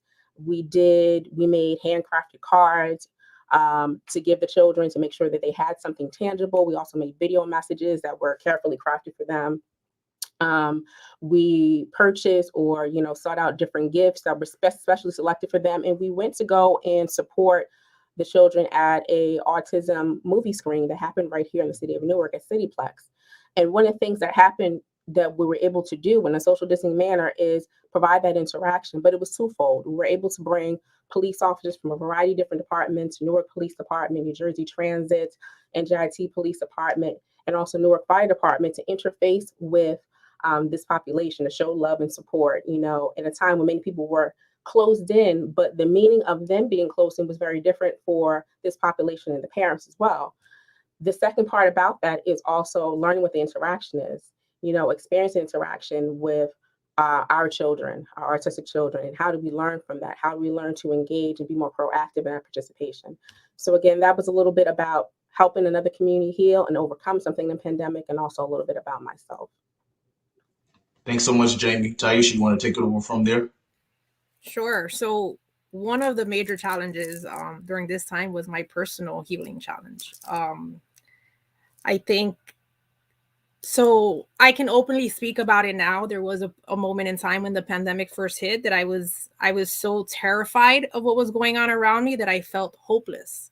And at any moment I thought, it was going to hit me and that's it. It was the end of the world, right? But that was also the lack of knowledge of stop watching so much TV, stop listening to what everyone else is saying, really take an opportunity and reflect. And so finally I hit that point where I was just like, look, I'm no good to anyone if I don't take care of myself first. And so definitely self-care, utilizing the social emotional learning that we were implementing and continue to implement for our students, utilizing that for myself and for my self-healing, just making myself more knowledgeable to what was going around, not being misled by things that I was hearing, having more of that dialogue with, individuals in the medical field.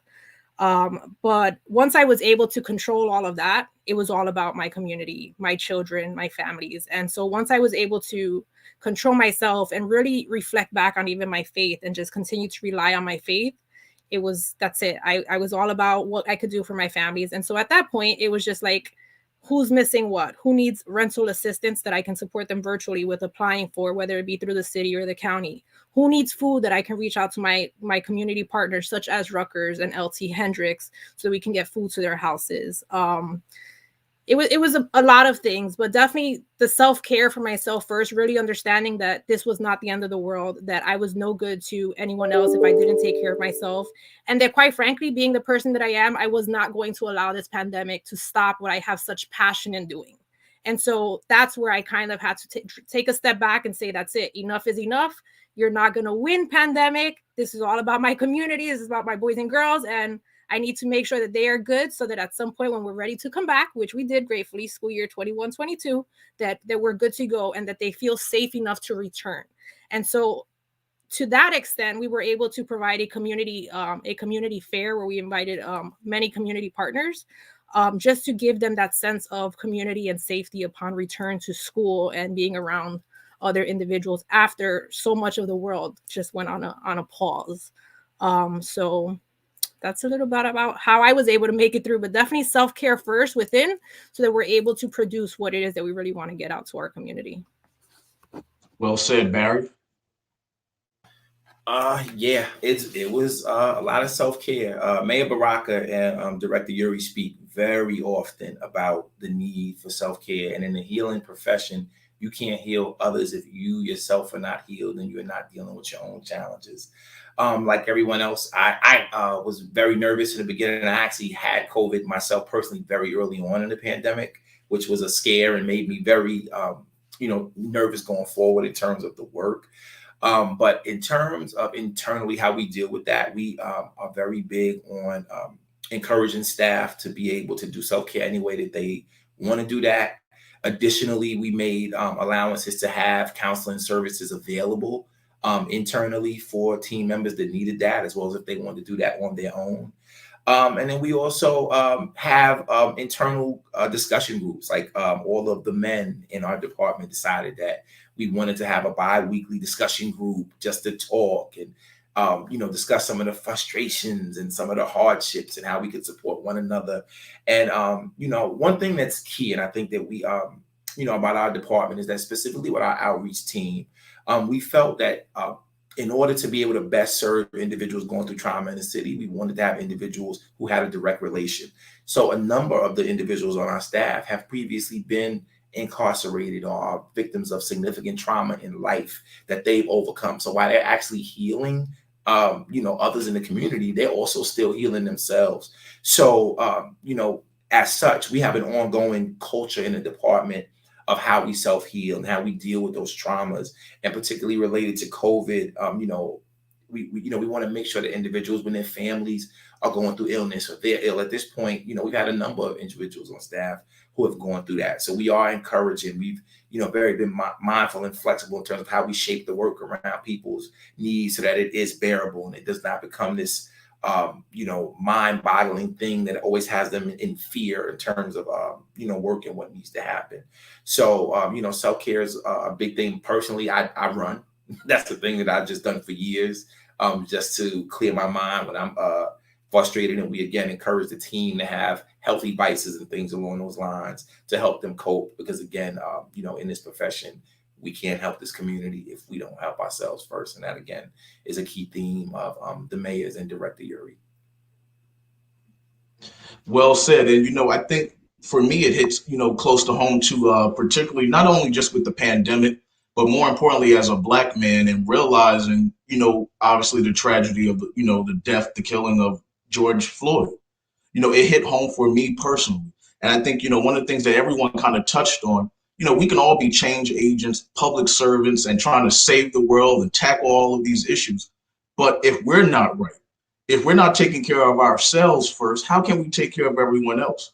And so you have to, come up with different types of strategies and, ideas to make sure that you're staying balanced, making sure that you're on the right path. For me, it's just simply going to the park and just having what I like to call a mini sabbatical, not a research sabbatical, although those are nice too, but I'm talking about a sabbatical in terms of just kind of cutting everything off, the phone, the TV, just hanging out with friends and family, and really just kind of saying, well, what's really overall deep down important to me? Beyond the career, beyond the title, the money, and all of these other different things that come. What's really deep down overall important? And I think this pandemic for me personally forced me to kind of just focus on just me, not with the title, not about Rutgers University, none of that. Just focus on really deep down. If I was to lose it all today, what's deep down overall important?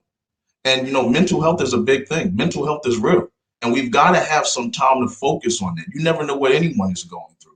I want to open this up, the next question to everyone, because the idea really is about this conversation is legacy. What will be your legacy? What will people say overall when it's all said and done? And to the audience members, I encourage you again to use our chat feature. Please leave questions, comments for our phenomenal panelists. But the question reads as follows. Today is National Day of Racial Healing. Communities across the country are talking, celebrating, and commemorating that we are a community. Give an example of your impact on your community and how do you plan to sustain it? James, take it over. Again, now on our community, like I said, on our campus community, there was something that happened, I think, at Rutgers University substantially during the pandemic. And really, I can't take credit for it because I didn't have the lead on this. A lecturer on our campus, Charles Ray, took the lead on this, but I was a part of it. And he got together all of the African American males who were working on the campus, and I don't think that would have happened via Zoom, and I don't think that would have happened had there not been the pandemic. And we realized that at Ryder there were a lot more of us than we thought that there were. And then the second thing we realized is that, that by us talking to each other and talking about our experiences, not only were we helping us to heal ourselves, we were also going back into our work in our different departments and areas and things and helping our communities to heal themselves. And I think that was an important thing to have happened. And it wouldn't have happened, I don't think, without the pandemic. So that's the one good thing I think the pandemic did. It brought us together, allowed us to talk and heal, and then move out into our communities and help to heal our communities in our various areas. Absolutely. Well said. So Jamie, take it over from there. How will you sustain your work? So Michael, when you asked about the legacy, I was like, and something I just I wrote down very briefly is I call myself a self-proclaimed underdog. I don't come from a law enforcement family. I'm the first person in my family to enter in law enforcement. I'm a first-generation college student. And I'm proud of what my background is. So I think my legacy and looking at sustainability is focused on being an underdog that is not necessarily a gatekeeper, but the person who opens the gates. And that shapes really how we intentionally design engagement. Because I think you have to be very intentional when you say that you want to engage the public, when you want to craft something that impacts the community. It's great to say, I'm going to get out here and do something, but sustainability, you have to say, how do I make this work? How do I get people involved? How do I make sure there are the resources that are available, or even the feeling that somebody has is maintained? And it's not a one-off thing. We're not seeing somebody just during the holidays or during a back-to-school event. And with that, my design in community and public engagement focuses on the community experience and pulling partners in. We work to connect ourselves to our faculty, staff, and students, but that work is also designed to connect our faculty, staff, and students to the Newark community.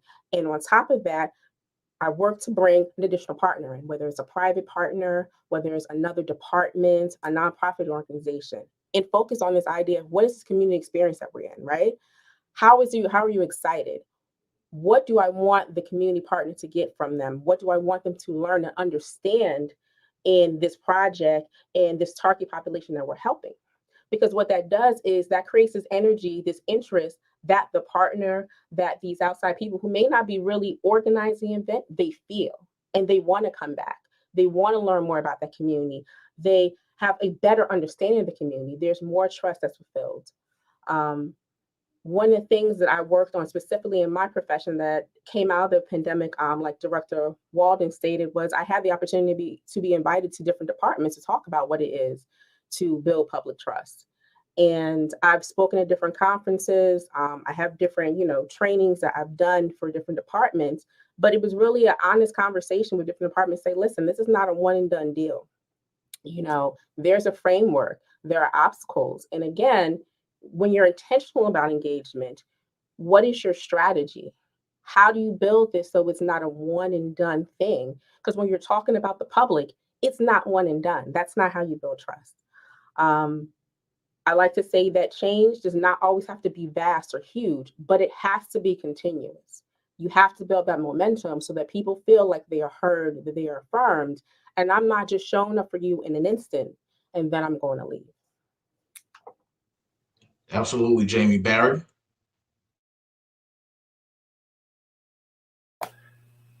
In terms of just long-term legacy of our programs, I think there are three particular things that we really talk about establishing always. The first of which are just key long-term partnerships that are established. There are probably at this point well over 100 organizations in the city of Newark some formal, some informal, that are doing work relative to violence prevention and trauma recovery. Some much more recognized, some a little more under the radar. But setting up viable, partnerships through formal memorandums of understanding where, specific needs, specific pockets of the city are met. Our city is very diverse across the 5 wards, and subsequently you need very specific partners who know intricate details of those areas to make things work. So we want to make sure that we establish such partnerships and have them set up in a way, through our RFPs and through other forms of funding, where they're set up not just to be there, but to last and be able to have capacity to do what they need to do.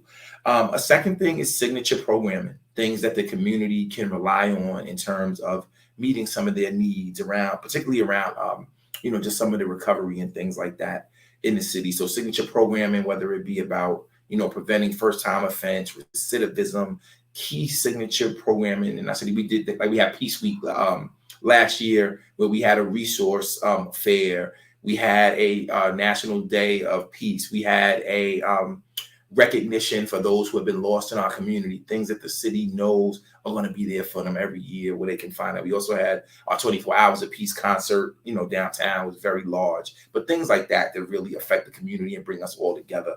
And lastly, our measurable indicators. A lot of times in the social services, we talk about things that are intangible, about feelings, and but there are key performance indicators that Director Uri reports out on every week that shows the impact of what we've done.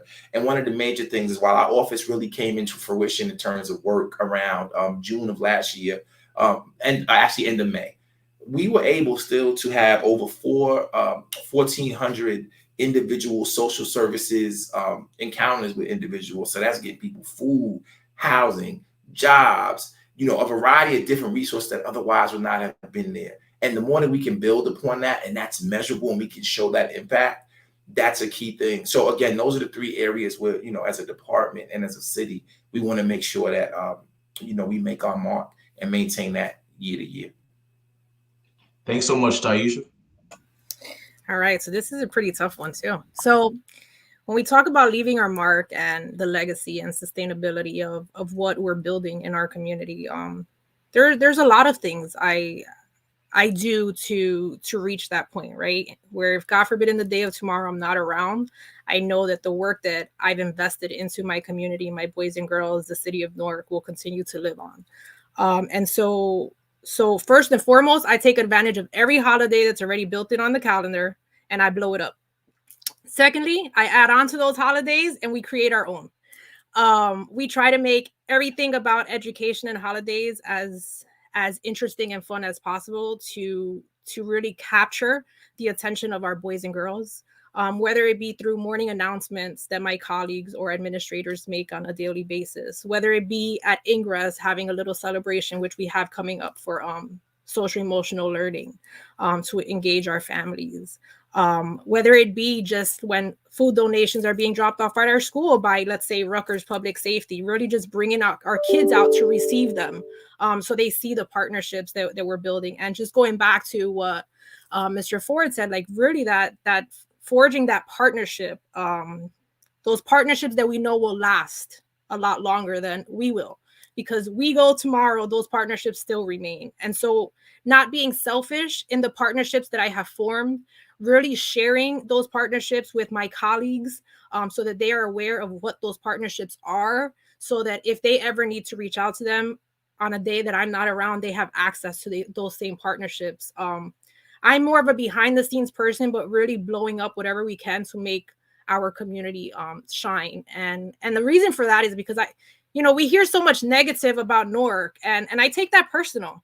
So whenever I have an opportunity to try to change that mindset, I'm going to do it. And so really incorporating and blowing up events, and just, again, not being selfish and sharing those partnerships, gaining and building that form of trust in our community, especially with our undocumented families, building bridges between those organizations, whether it be attorneys' offices and those families, just to gain that sustainability of even that, because that's not going anywhere, right? Undocumented families will continue to happen, and we have to make sure that we welcome them gracefully into our city.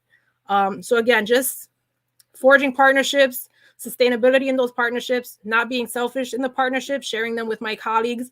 And again, on top of it all, like I shared earlier, just really incorporating my boys and girls every opportunity that I get so that they have a sense of ownership of what it is that's going on in not only their school, but in their community overall as a whole. Listen, Taisha, don't feel no type of way. I feel you on that. I feel some type of way when someone says something about Newark. Myself, I was born and raised in Newark, went to Newark public schools. So I always say, the Dr. Dillard goes out the window. I was born and raised in Newark. I understand the challenges of what we go through. And I think you all summed it up perfectly, but particularly Jamie, I just kind of threw in that word, the term, this idea of legacy. And the reason why I did, one small, I guess, fun, interesting fact about myself: before going into education, before working in healthcare, I actually worked in the mortuary science business. I worked in funeral homes. And so with those years of working and growing up actually in a funeral, like literally growing up in a funeral home, often at times during a eulogy, the pastor would always say, this idea of your legacy, because we're only here for a short period of time. And you can't take your title with you. You can't take your money with you then. But it's not only, and you said it so importantly, Jamie, this idea of not only just being intentional, but people helped you along the way to get to where you are. And so the idea of sustainability, we have to also then be intentional in terms of tying in legacy. Because that's really what it's about. It's about this idea of opening up additional doors for other people to walk in, recognizing that we're not going to always be doing this type of important work, but how do we continue to sustain? And then, even with Taisha's point, this idea about, not being selfish, not being stingy, kind of sharing that wealth, sharing that knowledge, picking up and kind of, helping another nonprofit organization that's struggling, helping community-based agencies, working with local partners, working with government agencies. But then, of course, Barry talked about the money piece of it, right? The RFP, because at the end of the day, you still need funding to support that model, to support that business. It is a business, essentially. Yeah, we're working with the public, but you have to also understand that we have to pay the bills.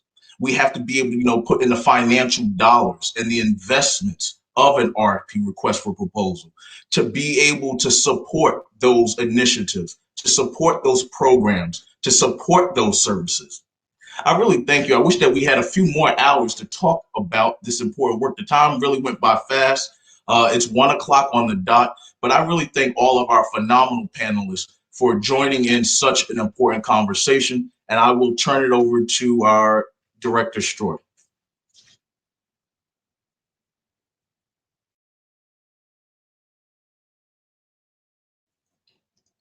Make sure to unmute yourself.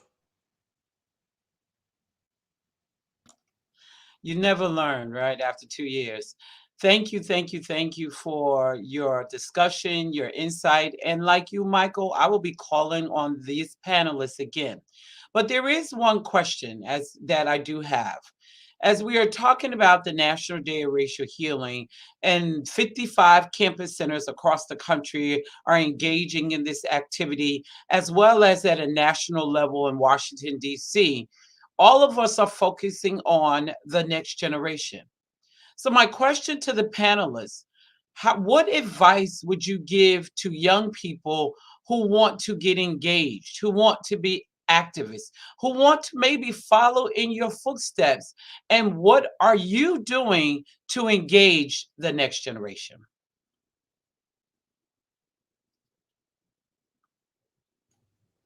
Anybody can go first. I'll jump in.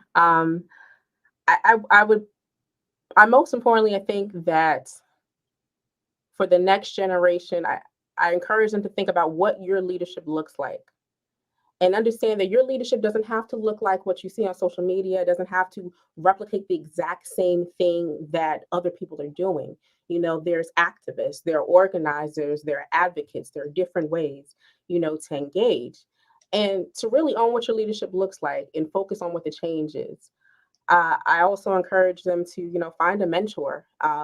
When I talk to my mentees, is to find a mentor that is doing what you're doing, that you're interested in doing.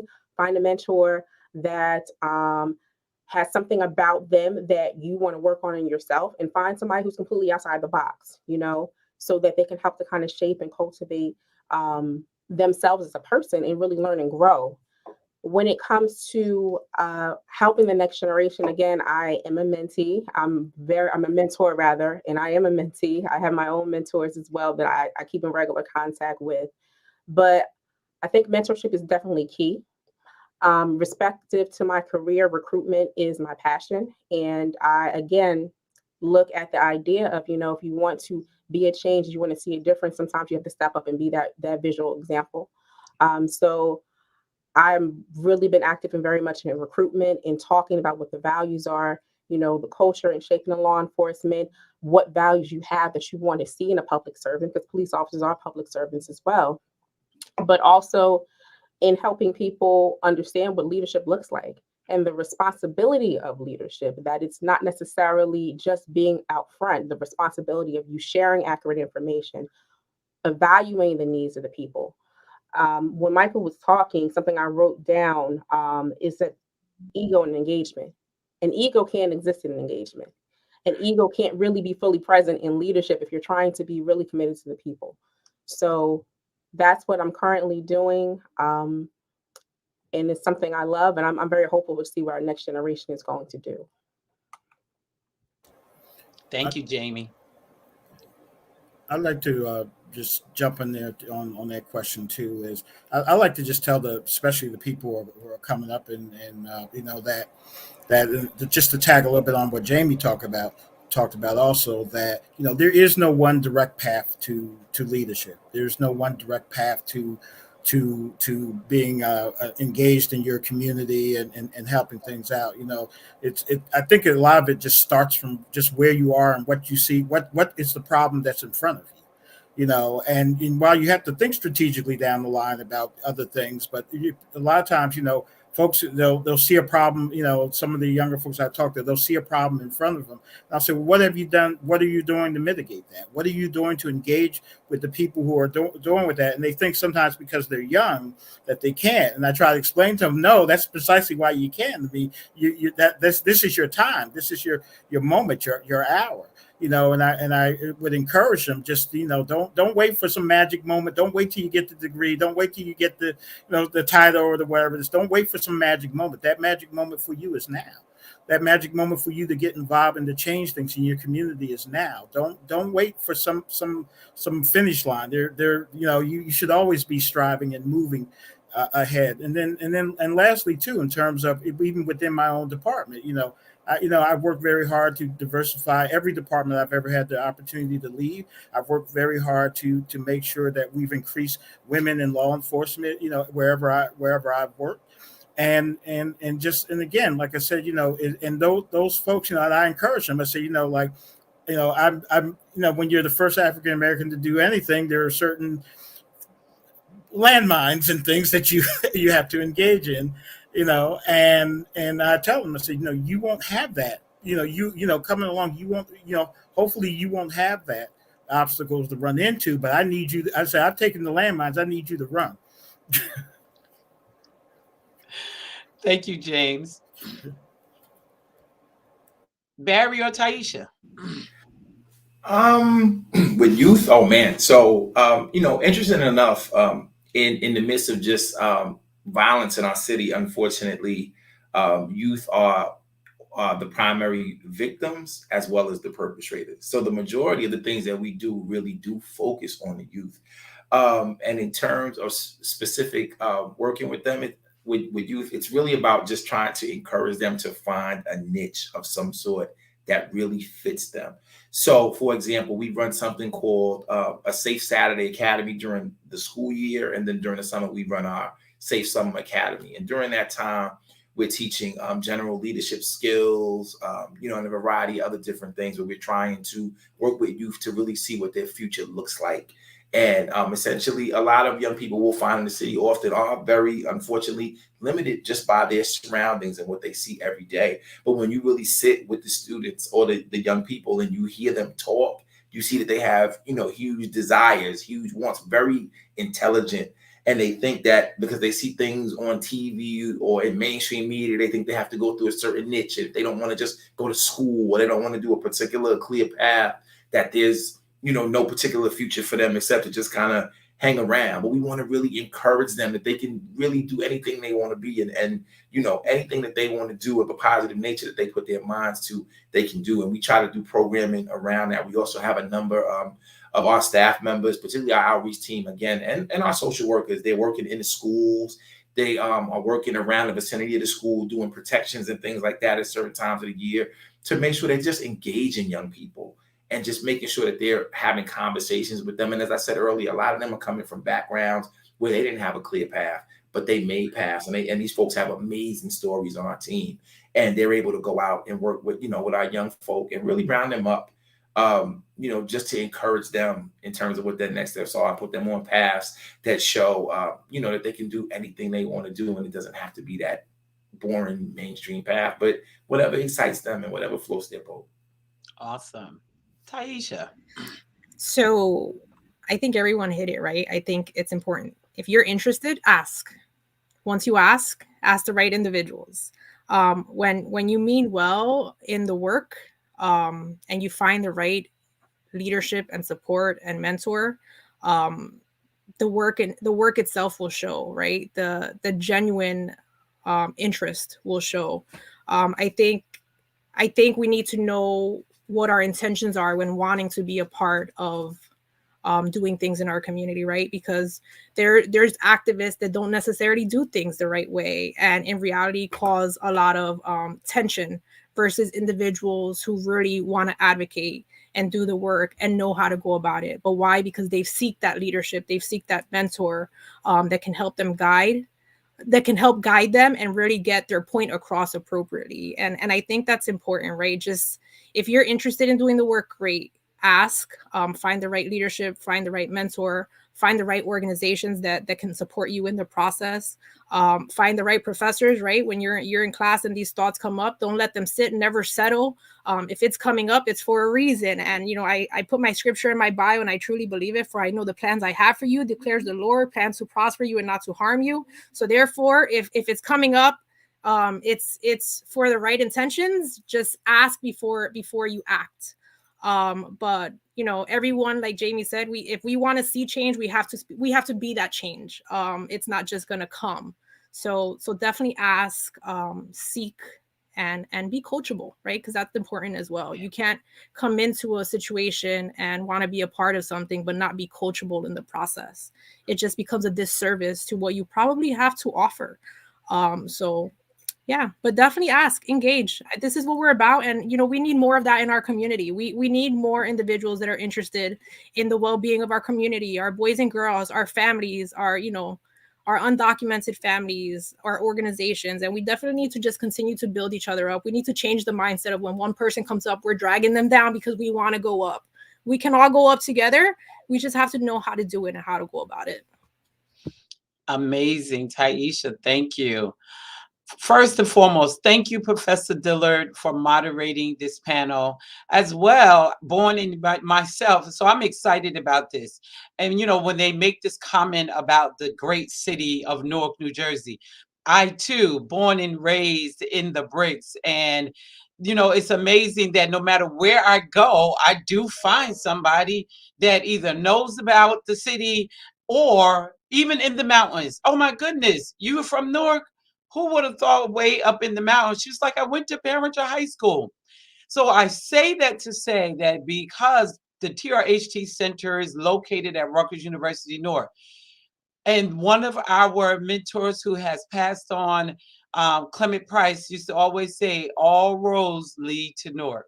And so, and all things lead from Newark, as with Director Walden, who was in the southern part of the state of New Jersey, people from in law enforcement, in education, in the city on the ground, as Barry Ford can attest to.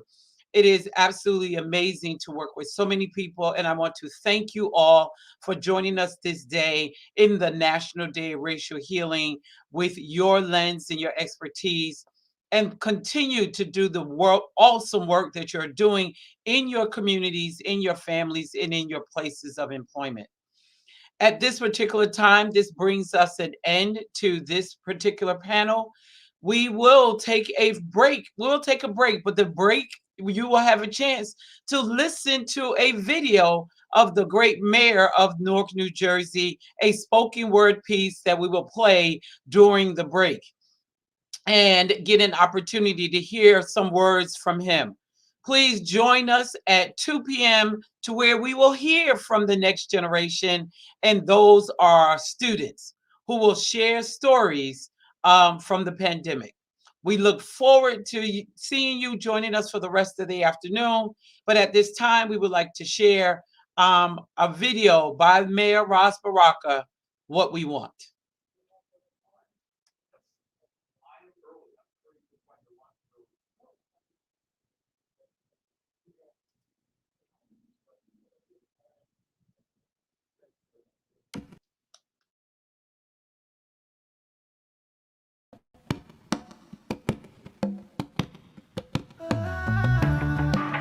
What we want. We want to love ourselves freely. Unfettered images of our grandmothers and our dreams. We want to praise our own God. And we want to see his reflection in our children's eyes. We want to draw them blue like jazz with long dreads and thick lips. We want music every day and especially on Sunday. We want dancing to be a prerequisite for success. We want the blues and jazz and funk, rock, soul, hip hop and R&B, and the wealth created from it to be our baby's inheritance. And we want it taught in all elementary schools all over the world. We want to speak for ourselves, we want to represent ourselves, and we don't want no handouts. Yeah, we don't want handouts. We just want everything we created and everything that was created as a result of what we created, and we want it with interest. We need a guaranteed income for all, education like fresh air and food and water and shelter, and be free from sickness and dis-ease. We need long life to collectively oppose death and stagnation. We need ideas and imagination. We should be against hoods like sheeted white ones, the ones that take and keep taking from the meek and often defenseless, even the glorified trap. Yeah, we against the trap too. We need our skies to be free from poison, to be able to breathe in sunshine and feel the wind on our faces. We need to end the war and oppression. We need the people to own their own labor. We need every corner of every country developed and every community empowered. We need it all turned right side up. We need the raw materials from the earth used in poverty anywhere it exists. We need the calluses on our hands and the pains in our lower back to be added to our savings. Yeah, we need healthcare to be free, and information to be free, and ideas to be free, and the news to be free, and learning to be free, and the people to be free. Yeah, the people, they gotta be free too. We need to end slavery in all forms and end exploitation, and we need all the money and all the banks in every part of the world to be used for our collective benefit. Yeah, we need all the money and all the banks in every part of the world to be used for our collective benefit. We need to outlaw lies and teach people's history in all languages from the viewpoint of all of us, not just a few of us. We need to outlaw everyone. We need to outlaw everyone. We need to outlaw everyone who opposes the right for all of us to vote, to be represented, no matter where we are, no matter what language we speak, no matter what God we pray to dismantle the Electoral College. Yeah, we need to dismantle the Electoral College and make racism and white supremacy illegal. We need to ban the Confederate flag and label every monument to genocide with a red letter like that book, or just plain tear them down. And replace them with statues of black and brown women that carried us through the darkest moments of history. We need to destroy all nuclear weapons, but first start with automatic rifles. We need to replace the war on drugs with a war on ignorance. We need to destroy the pipeline of cages and use the savings to develop the human spirit, to treat illness, social, mental, and physical. We need freedom. Not just the Bill of Rights, but rights to build our own lives, to be free from destituteness and hatred and hungry children, free from sickness with cures, underdevelopment and cold winter nights with no heat, free from losing our land, our block, our community, our homes, our family, free from choking to death in our own backyard. And schools that undermine our self-esteem, we need to be free from praising those that lynched us. We need to be free from praising those that lynched us, and free to pray in any language and to anyone we choose. Free to be free how we define it. We need to be free how we define it, and free enough to know that the world is made up of all of us, not just some of us, and that only when all of us are free, none of us will be. And that our collective existence is tied directly to our individual existence, or coexistence with ourselves. Yeah, one big we, one big we, one big giant outrageous we. This is what we want and what we need. This is what we want and what we need, what we want and what we need, and we want it now. We want it now at this very moment, this second. This is what we want and what we need, the now, the now, the now and the forever and the now and the forever and the now, the forever now. We want it, we want it, we want it, what we want and what we need, what we want and what we need, what we need and want and need and want and need, like a shower all over our body, like a shower all over our body. We want it like the sunshine kissing our faces. Yeah, like the sunshine kissing our faces.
Don't you be afraid. No fear. Change is on its way. Change is on its way. Yeah. Oh, my brother, my sister, my children of the world. Change is on its way. Change is on its way. Yeah. I know that sometimes we get rainy days, and the clouds make it seem like it's not okay. Sunshine. Yeah. But know that after the rain comes sunshine. Sunshine. And everything gonna be alright. Oh yes it will. We get up. Conquer the hate with love. Get up. Oh yes we will. Get up. I know that we Get up. conquer the hate with love. Get up. A steady humming. Heartbeats from the bottom of the Atlantic, tired screams, midnight horror stories dangling from trees. We's tired, hands broken, wealth built and we never seen. We's tired of lynching and lies, turning our pain into smiles, our hurt into dance, tired of sacrificing our babies' dreams to make you feel comfortable. We's tired of kneeling and nodding, winning but losing, first but last, and we can't even raise our fist at a football game. Yeah, we can't even raise our fist at a football game. Hell, we can't even raise our fist at a football game. So this is what we want. We want to love ourselves freely. We want to speak for ourselves. We don't want handouts. We just want everything we created and everything that was created as a result of what we created, and we want it with interest. We want to outlaw racism and white supremacy and ban the Confederate flag. We want to be free from images that undermine our self-esteem, and we don't want to get choked to death in our own backyard. Yeah, this is what we want. Yeah, this is what we want, like one big we, like one big we, one big outrageous we, one big outrageous we, yeah, and we want an apology. We want an apology for Kaepernick at the start of the season, for sacrificing him on an altar of hatred and indifference, and we want it all added to our savings, reparations repaired for centuries with the calluses on our hands and the pains in our lower back, yeah, this is what we want and what we need, yeah, this is what we want and what we need, yeah, this is what we want and what we need, what we want and what we need, what we want and what we need, what we want and need, what need, and we need it now, we need it now, we need it now. We get up. Conquer the hate with love. Get up. Oh yes we will. Get up. I know that we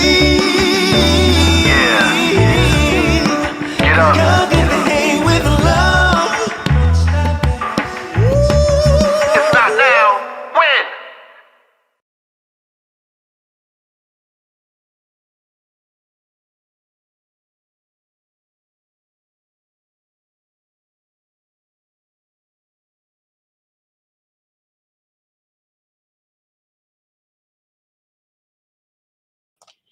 I always enjoy the video of watching Mayor Baraka talking about what we want, not just in the city of Newark, but as a people, all races, all ethnicities, gender, sexual orientation, religion, political ideology. At the end of the day, we all want the same thing: to be seen, to be heard as human beings. The Truth, Racial Healing, and Transformation Center at Rutgers University, Newark, is fortunate to be located in the city of Newark, New Jersey. Our theme is not to just be in Newark, but we are of Newark. It is an opportunity where the leaders, political, business, healthcare, cultural institutions, all come together as part of a anchor institution council. The leaders like Nancy Cantor, John Schreiber, the prudential leadership, they meet to discuss the goals and the mission along with the mayor and where we're going as a city. They're not just an institution in the city, they are part of the movement, the transformation that is occurring in the city. We're fortunate to be able to collaborate with institutions like the New Jersey Performing Arts Center, where funding comes from Prudential. Robert Wood Johnson Barnabas Beth Israel Hospital is a part of the conversation as well. The University Hospital right here in the city of Newark, a trauma teaching hospital where they are engaged in educating and bringing awareness to the residents in the city of Newark. We're fortunate also to have, under the leadership of Ryan Hager, the New Jersey Institute of Social Justice, having conversations about reparation for New Jersey residents. The wealth gap in the state of New Jersey is one of the largest between whites and blacks, between whites and Hispanics. The long history of institutional slavery has created a wealth gap that is absolutely unsustainable. So his team is leading the conversation on what does reparations look like in the state of New Jersey. Audible took on the leadership of ensuring our small businesses may remain open during the pandemic. They took on the leadership of providing food for residents in the city of Newark. We're having conversations with Panasonic of being a more inclusive partner in the work that they do, leading the way. Our mayor was responsible for monuments that represented oppression were removed and replaced with monuments that are inclusive of the entire community. The city of Newark is a community of arts and activism. Individual performers, organizations, institutions, all highlighting the performing and visual arts. But in that meantime, sharing a story, promoting social change. So for those who are not familiar with the great city of Newark, New Jersey, come and visit us. We are fortunate to be able to work and collaborate, not just to be in Newark as a center, but to be of Newark. So continue to enjoy the rest of our events this afternoon.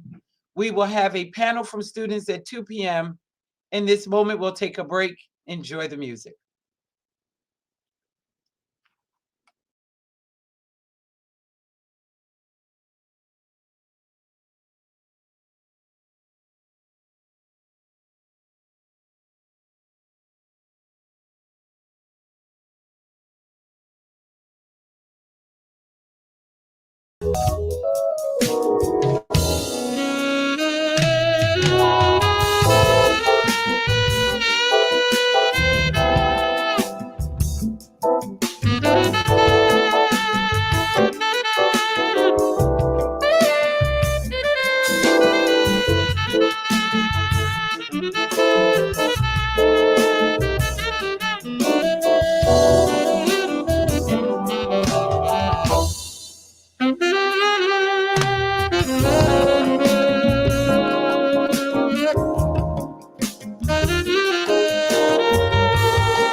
There's never been a better time to upgrade your dentures. We do anything to make you smile. Book today.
Welcome back. Welcome back.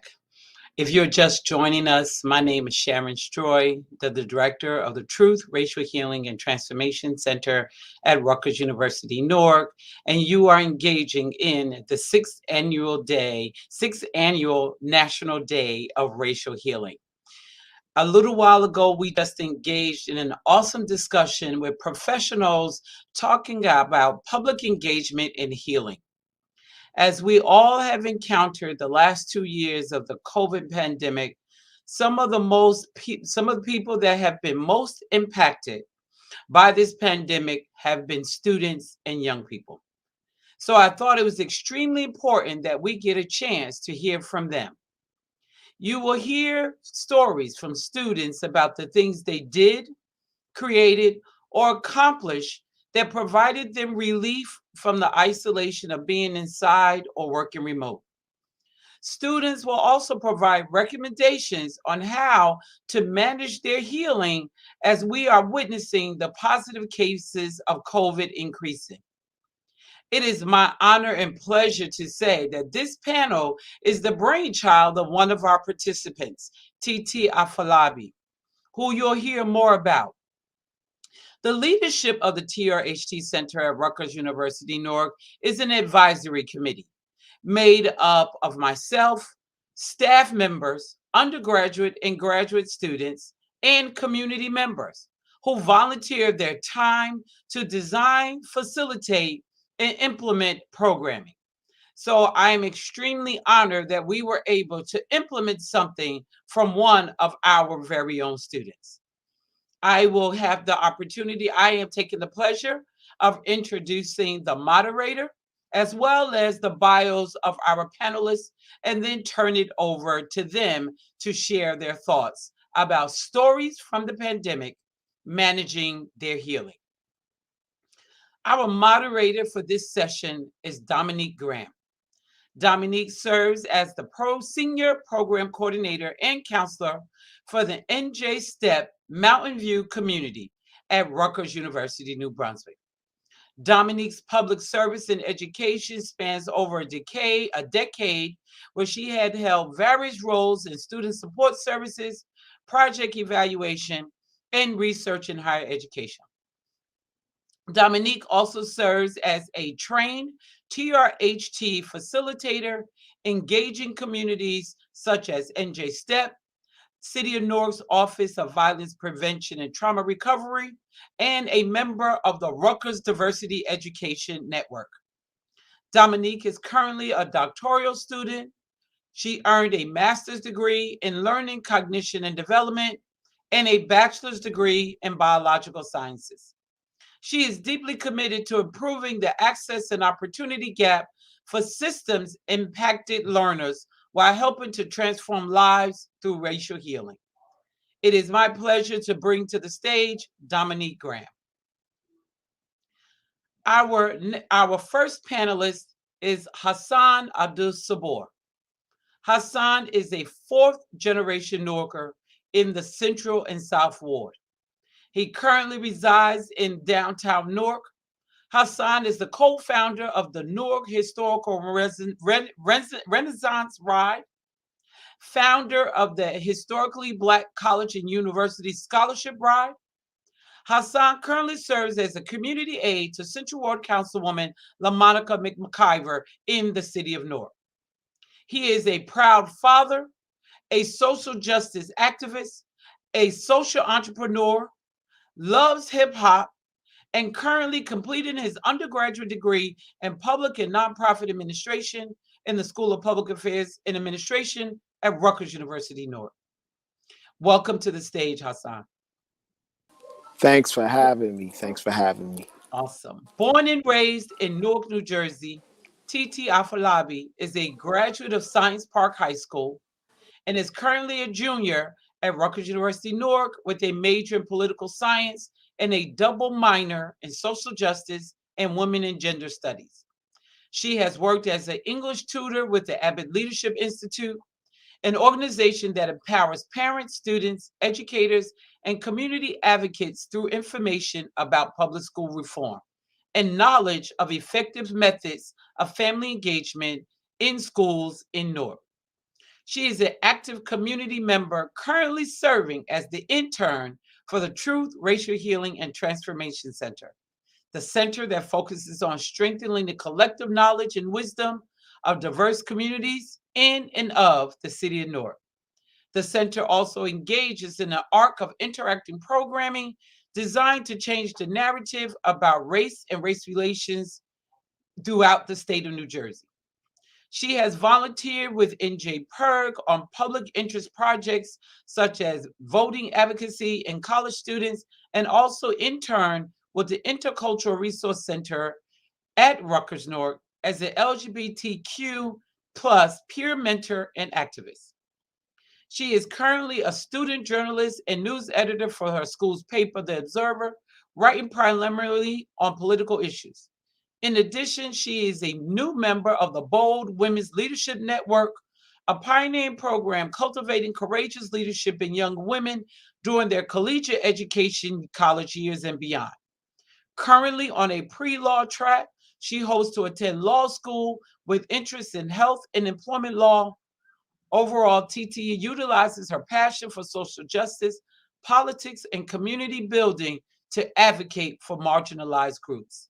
Welcome to the stage, TT.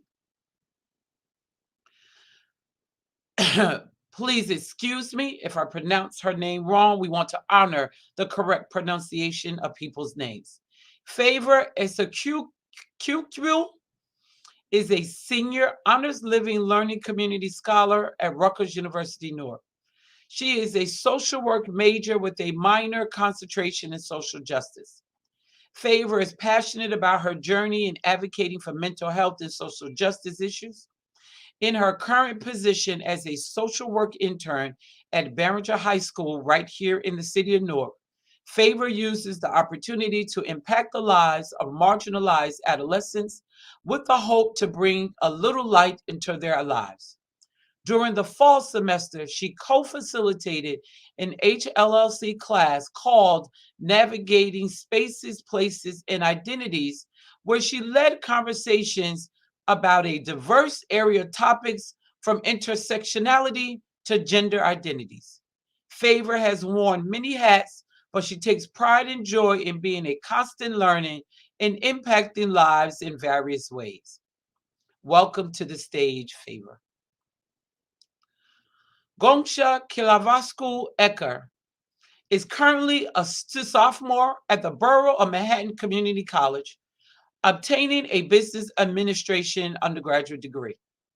Her interests include learning another language and using this to work for an international company. The next step in her career is to transfer to a four-year college where she'll be able to continue her education and obtain a bachelor's degree. Gongsha currently lives in Manhattan and in her free time enjoys doing volunteer work at the New York Cares nonprofit organization. With this project, she has delivered food to seniors. Attending this organization helps her to stay active, explore the city and her community. Another project that she's currently working on is Zooming with her 9-year-old niece who lives in their home country. She is teaching her English, conversation, and grammar. And since she loves math, she also helps other students with their calculus programs. So even in living here in the United States, being able to be a volunteer internationally is one of the things Gonska loves to do. It is my pleasure to welcome Dominic Graham as the moderator and the panelists for Stories from the Pandemic. Thank you so much, Director Stroy, for the introductions and for inviting me to this space. Thank you also to our panelists for engaging in this very important conversation today entitled Stories from the Pandemic, Managing Our Healing. Now, Director Stroy summed it up, but 2 years later, after the onset of the COVID-19 pandemic, you all know that our communities, our families were faced with the exacerbated impact that it has in our academic, personal, and professional lives. We are here today to learn how students, who are the next generation of leaders, are healing in action. Today's conversation will focus on students' lived experience and how they have prevailed from life challenges that have surfaced over the last years. I'll be asking a series of questions to all panelists, and our conversation will be followed by a Q&A from the audience. We encourage everybody that is tuned in to use the chat feature to submit a question for our panel today. Now let's get started. So for my first question, I would like for each and every one of you to please reintroduce yourself, including your name and/or pronouns, your current major, and why being a part of this panel is important to you. And anyone can go first. I guess I will start. I didn't want to skip the ladies in the room, but yes, I will start. So my name is Hassan Abdul Sabor. I'm a junior at Rutgers. I major in public administration, and I thought today was the racial healing theme caught me, and it's important that we are able to discuss in an academic setting, in a communal setting, all the things that go on in our community, because we do need healing from it. And if we talk about healing, we must talk about the thing that causes the pain. And a lot of times we don't like doing that because it upsets folks. It makes people feel uncomfortable, but we can't talk about healing without talking about the root causes of the pain. So I hope we get into a little bit of the root causes, because we could always discuss how we healed from it or whatever. If we break our leg or something, we're like, okay, the doctor put a cast on, but how did you break your leg? The steps were broken. So if we never, correct the actual cause of this pain, then, we'll always be having this conversation. But yes, that's why I thought it was important. Thank you. Thank you for that, Hassan. I can chime in. Good afternoon, everyone. My name is Titi Afalabi. I am currently a junior at Rutgers Newark, studying political science and also minoring in women's and gender studies as well as social justice. This panel is extremely important to me as an intern for the center. I've learned a lot about the importance of healing and recognizing our shared humanity as individuals. And I think throughout this pandemic, one of the things that has been missing is talking about how we heal and how we move forward. Obviously it's not going to be a post-pandemic world for a while, but it's definitely important to think about the centrality of healing in this work. Thank you so much again for that, TT. I can jump in. Hey everyone, my name is Favor Izuchukwu. I am a current senior at Rutgers University, studying social work as a major and social justice as a minor through the HLC. I do think this conversation was very important. When Director Stroyer brought it up to me, I thought it was very interesting because, like TT said, and we haven't really sat down to have conversations about the intersection between race and healing in the pandemic. And I think even as a situation that we're still currently in, it is important to navigate what that looks like for students at Rutgers University who, everyone knows the Newark campus is so diverse that includes people of different ethnicities and class. And this conversation would probably be the start of many important conversations that need to be had as people who are still trying to navigate the pandemic.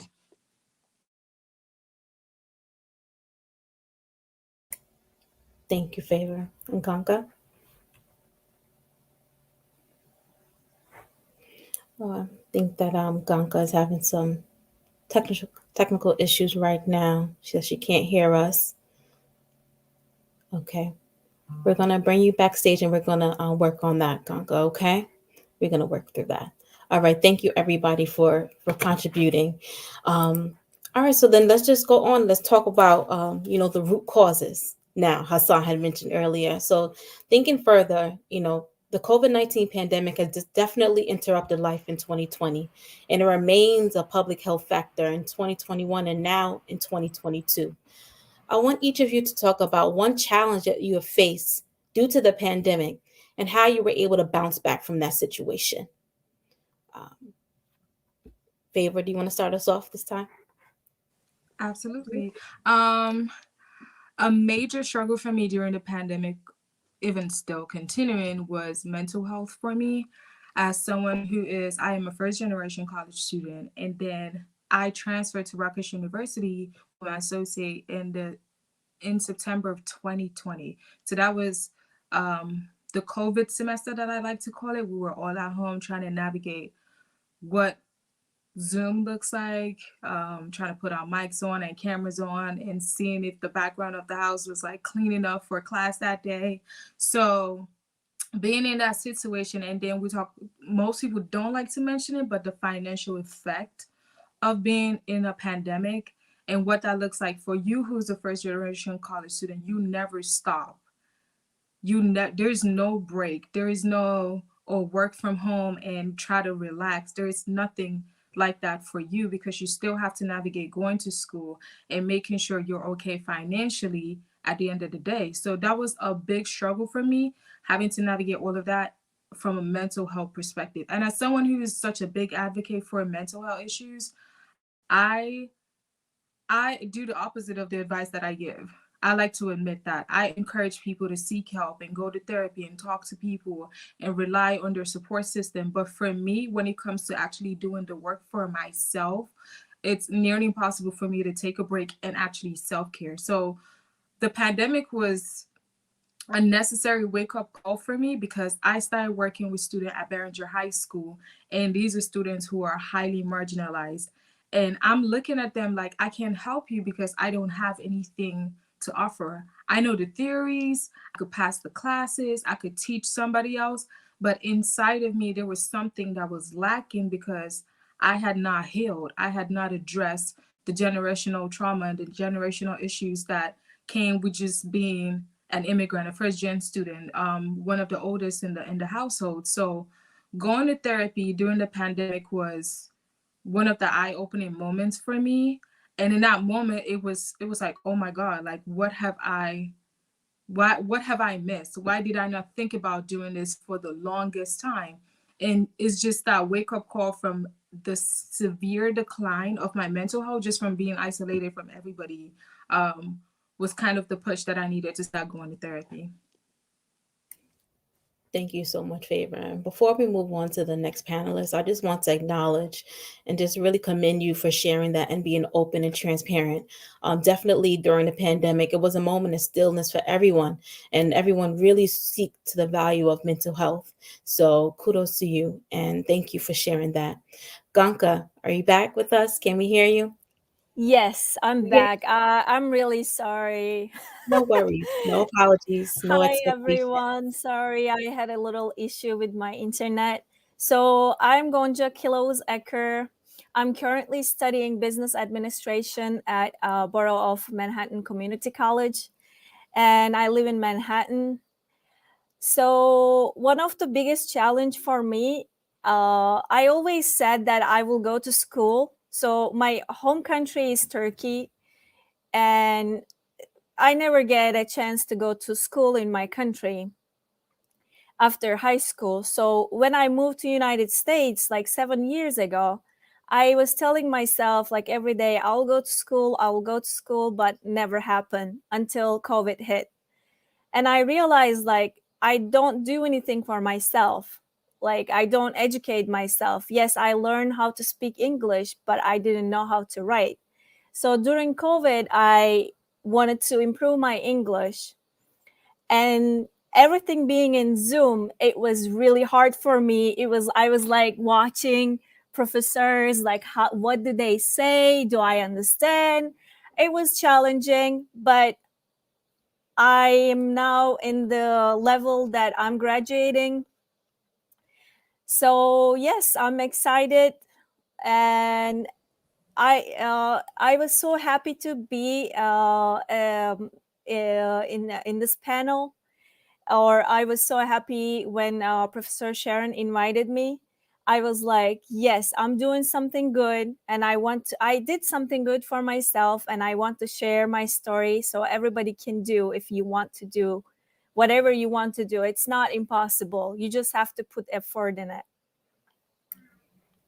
Thank you so much, Ganka. And I'm happy that the audio, when we worked through that issue and got you on.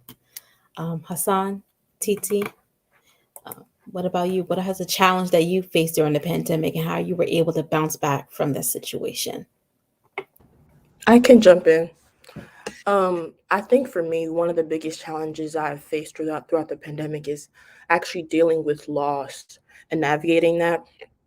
I don't think that a lot of people have talked about experiences of grief throughout the pandemic because there has been so much loss, whether that has been a physical person, people have lost people, jobs, homes, things of that nature. And I think in the midst of a pandemic where everyone is going through a challenge, in their homes, wherever they might be living, but dealing with grief is one of the hardest things to do, especially with the, quarantine nature. Everyone was at home, everyone was stuck in the house. And even now, we're still distancing and masking up. And so trying to manage losing people, but also, having to move forward and try to get on with your life and your academics and trying to chase your goals, it is very difficult to do. But I think now, I'm very grateful for like support systems that we have, whether that be my friends or that be my family, because those are the people that I can depend on despite the still real nature of COVID-19 and other variants out here. So I think the biggest challenging has been managing loss of opportunity, of people, of jobs, of homes, of income.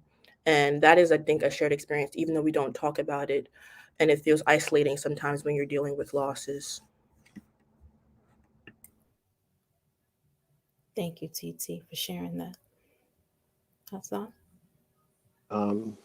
Yes. I think one of my biggest challenges was, I work in for the councilman of the Central Ward. So we deal with constituent services. So how do I service that community? So we deal with a lot of folks who need things, food, health services. So how do we do that in this, pandemic that we were living through? So we hosted a lot of community meetings. What does that look like now?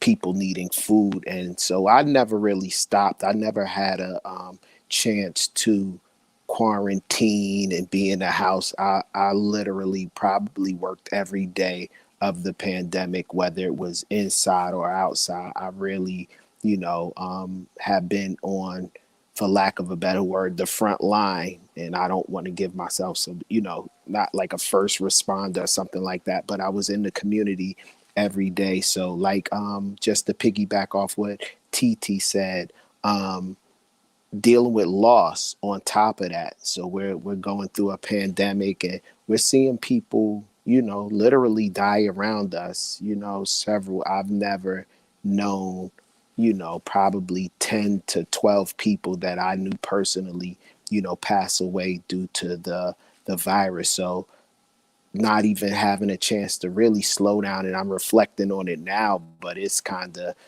crazy that we had to just keep moving, and that sometimes is like a metaphor for life. Things don't stop because of death, because of this. So just learning, and we're still learning to move on, because like you said, when we went back to class, that was one of the things I did during the pandemic, is say, hey, why don't I try going back to school in the middle of this pandemic? So, going to school and making sure you're vaccinated and all of these things. So it was definitely, I think she brought up some good points about mental health, and it was very challenging. But one thing I didn't do really is stop to reflect on it, because I think it would have probably overwhelmed me to know exactly that we're in a global pandemic and we're pushing through. And we had never did Zoom before like this, or the most we did was Skype or FaceTime, and now it's like you're on a meeting with hundreds of people. And actually, I think Zoom and these things are kind of more effective. It takes the human side out of it, but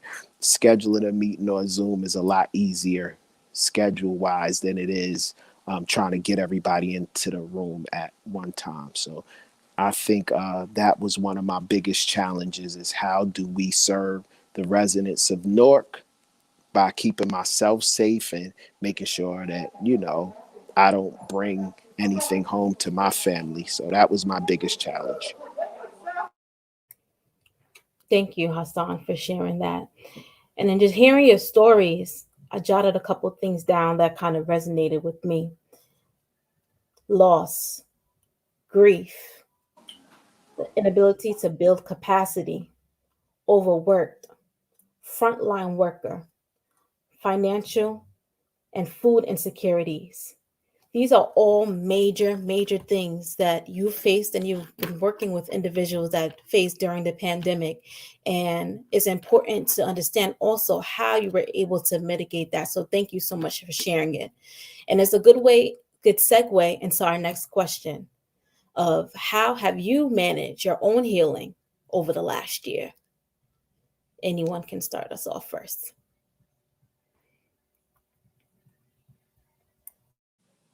I could just jump right into it. Like I had mentioned before, going to therapy was the work, like the majority of the work that I did in therapy.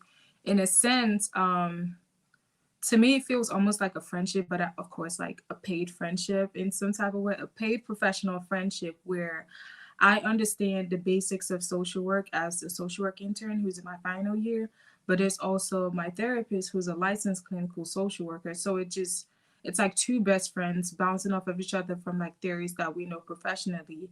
And it's just incredible to like take that step back from being the front runner, from being the person on the opposite side of the table who's helping. So for the first time in my life, it's like I feel like I'm the one being helped. I'm the one addressing, like TT said, the loss. I'm the one addressing the stress that financial issues brings on you. I'm the one addressing academic concerns or just like whatever it is that you're going through. It just helped me to just sit down and reflect and not be the person who's like there for the other individual on the other end. So therapy was the major part of it, and just learning new things, establishing boundaries, taking a break, learning how to self-care. And for someone who's like in my 20s, I'm about to graduate, it's like these are things I've never really done, and then to try them for the first time, like I said, in the middle of the pandemic where you're not able to take a break from anything, but realizing how much you do need to take a break and reinforcing that with employees and professors and friends. That has been majority of the work around me, and I'm noticing how much impact that's making overall in my life, just deciding to do something different from what I would usually have done.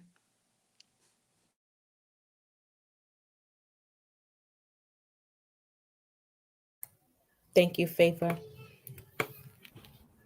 I can jump in. I echo a lot of what Favor said, I think, because one of the things I've learned throughout, the pandemic and just as an undergrad student is like, as students, we're very ambitious. We have a lot of goals. We have aspirations. We know we're taking 18 credits here. We're working 2 jobs here, internship here, trying to volunteer. Like we're doing a lot of things, but going and going and going, you eventually start to experience like burnout and being drained and being pulled in so many different directions and having to, tuggle or juggle all those things. It can get overwhelming, especially when COVID is added on top of that. And I think the pandemic and then having to suddenly go virtual and be on Zoom for classes, but also trying to do everything that you were doing before the pandemic, it became a lot more difficult because mental health and family issues, start building up. And so I think one of the biggest things is giving yourself grace, but also other people grace has been the biggest lesson I've learned to manage my own healing. Because if I do not allow myself to step back and tell, TT, you're doing a lot, this is a hard time, everyone's going through a pandemic, then you will just keep going and eventually get drained by that. So I think giving yourself and others grace and just being real with one another that this is a hard time. We're still going through loss. We're still going through challenges, but we're going to eventually get to the next point in our lives. That's the biggest lesson for me because, we're still in college or whatever. We have goals, but we have to take a step back and realize that there is still a lot going on in the world within our own families, but for everyone else as well. Absolutely. Thank you so much, TT. I can go next. So I definitely agree with TT because in my first semester, I was doing the same thing, even though I know I want to really get my degree, but in a really good GPA. But I realized that I'm really burning myself. So this wasn't helping me. So I decided I should slow down, learn to heal myself. In this way, I met Professor Stroye, where she taught me, it was an assignment, but where I learned about New York Cares, which I always wanted to do something for my community, but I was never able to, or maybe I didn't really do research on it. But after learning about New York Cares, I started helping some people in my neighborhood, and I was exploring my neighborhood that I never been to. Sometimes, like, oh, this street is beautiful. I didn't even know that, because I was just maybe lazy, or something was wrong with me, but I wasn't doing that what I supposed to do. So it really helped me for my health, and like keep me motivated. Like, I have something that I should look forward to. And as you in the introduction, you mentioned I have a 9 years old niece, and in my country, unfortunately, we don't really pay attention that we should learn another language. We don't realize that it will be helpful for the future. Now I'm trying to teach her basic grammar, or she can be comfortable with learning how to answer. So that's what I'm doing. That's what I did. And I'm still continue doing that. And yeah, that's what I learned. Thank you, Conka. Ms. Graham, what was the original question? I want to make Yes. sure I'm answering correctly. Yes, the question, how have you managed your own healing over the last year? I manage my own healing by giving. Honestly, like, I feel that the more I give, the better I am. The more opportunity it is for me to receive. So, one of the things that I did do during the pandemic in 2020, like really in the middle of the pandemic, is I started a HBCU scholarship bike ride. So, I started my journey obviously after high school a long time ago at Howard University. And I didn't complete it because, at the age of 18, 19, 20, I knew everything that I could possibly need to know in the world. I knew more than everything. So I wasn't a good listener. And I just, I had that Newark chip on my shoulder. So I never completed Howard. I left at the end of my sophomore year. So a friend of mine called me up and said his niece from California was struggling to pay $21,000, and could I donate? So I donated probably like $100 to her GoFundMe. But I always wanted to ride my bike to DC, my pedal bike. I don't want people to think I was on a motorcycle. So I always wanted to ride my bike to DC. So I said, hey, I'm gonna start up a page for her and see how much money we can raise for her. And everybody was like, hey, it's the middle of the pandemic. And at the time, we really couldn't. It was when certain states were still off limits. So like Delaware was off limits and certain places were off limits. But I just felt the need to do it at that time. And I don't know why I was so strong and why I was in the middle of a pandemic, but I really felt the need to do it. So I ended up riding to DC with myself and 4 other brothers from Newark. We rode to DC. We stopped in Philly, Delaware, and then finally in DC. And we raised like something, I think like $6,800, close to $7,000 for this young lady. And then last year, folks said, hey, do it again. And we ended up riding again to DC for 2 Newark students this time, because I said, if I'm going to give, it's going to be for somebody from my hometown. So we ended up riding for 2 Newark students, Kyle Washington and Janae Tucker.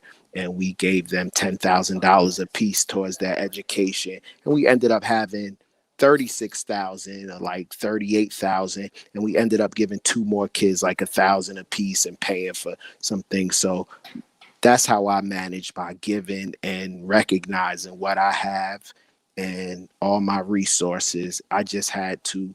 That's part of my mental health coping is giving, because when you have the least, most likely you have the greatest amount to give. And that's even that's not even like just a saying. That's the truth.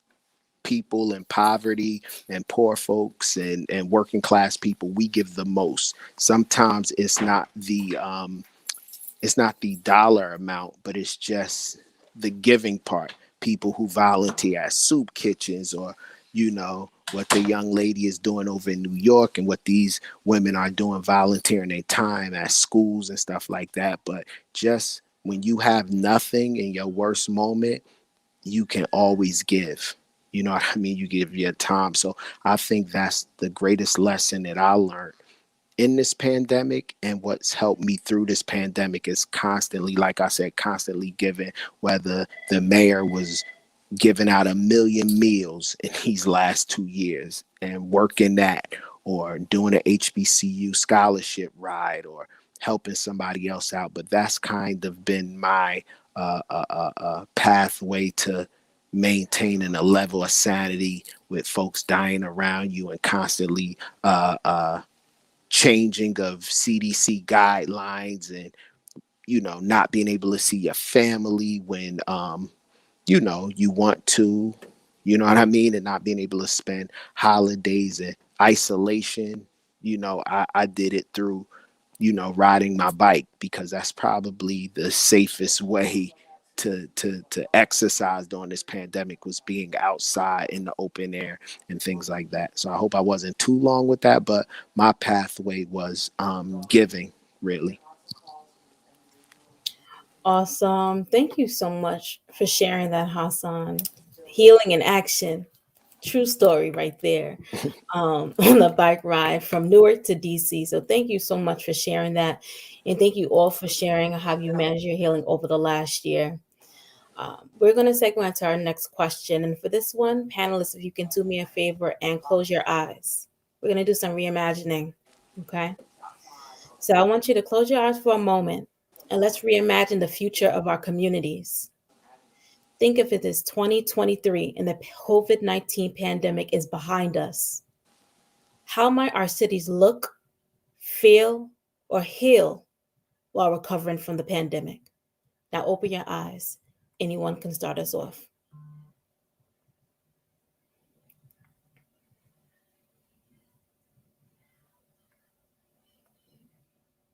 All right, I'm gonna jump in there. I think that was like the hardest question, just like imagining the pandemic that we've like lived in for the past 2 years completely behind us. That is something really hard to do. And I don't want to go on the Debbie Downer side of it, like, oh, these are the residues or whatever. So the first thing that came to my mind on a positive side was arts, like making a comeback.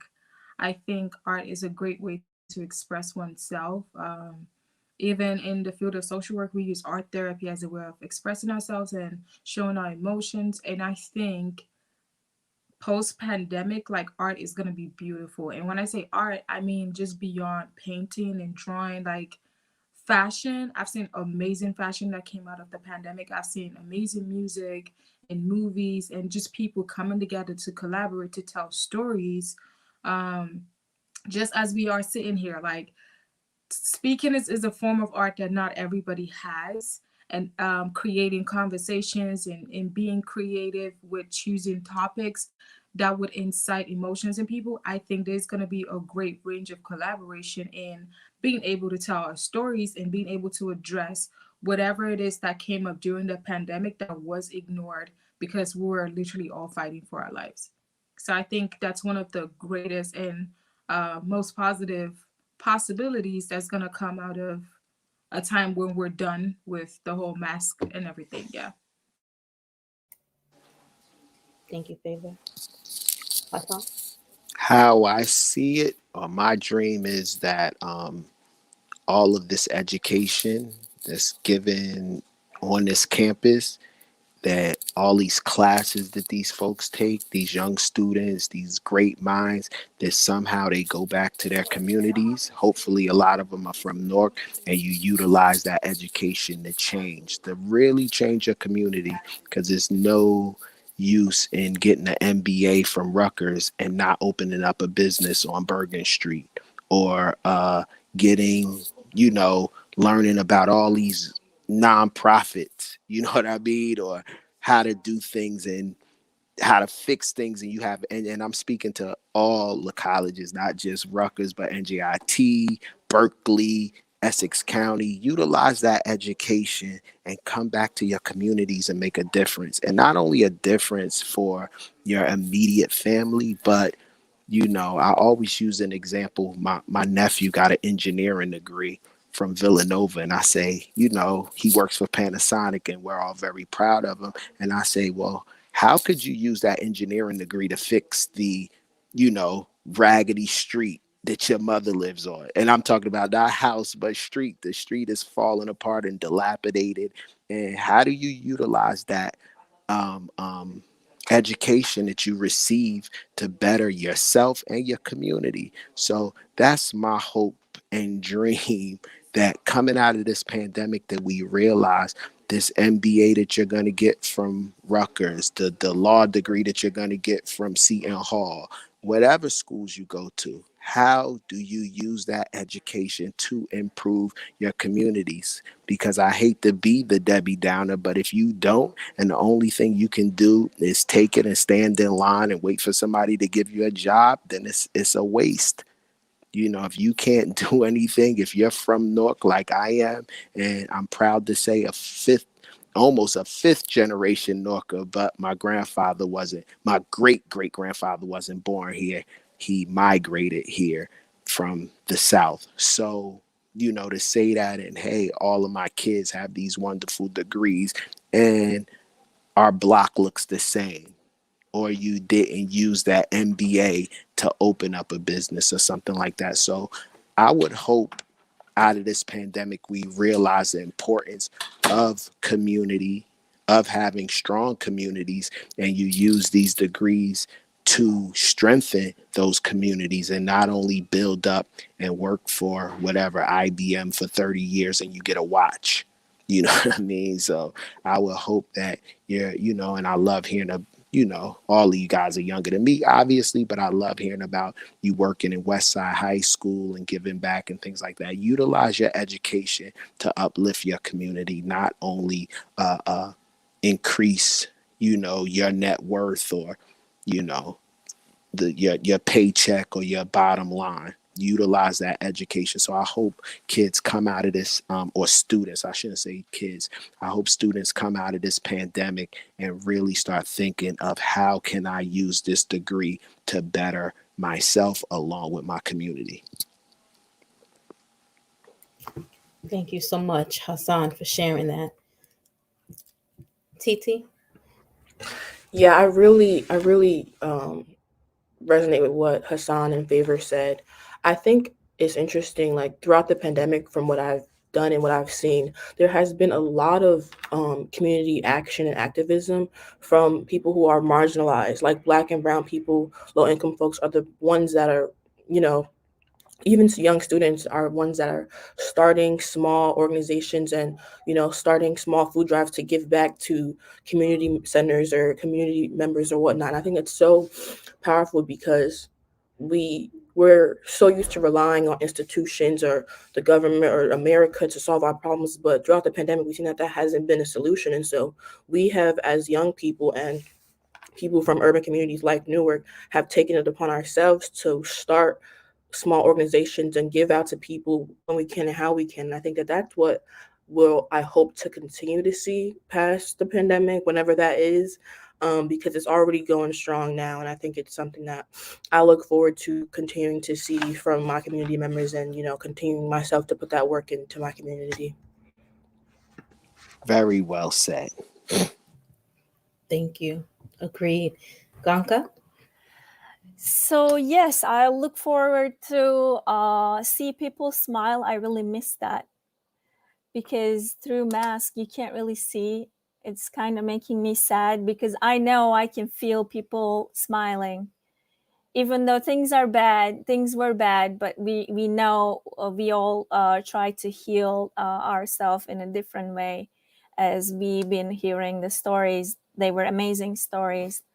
So I'm just hoping, as Hassan said, if we learn to give it back It doesn't matter. It doesn't have to be money. If we give time to people, listen.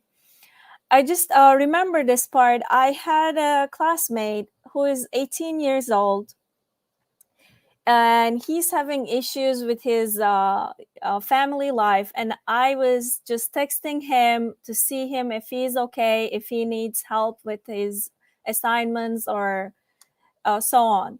So I thought if we can just help one person in a day, or in our community, even though we don't have to see the person. I never seen this classmate in person. He never put his camera on, but I know it in deep down I'm helping him, or I helped him at some point. So I'm hoping it will be like this.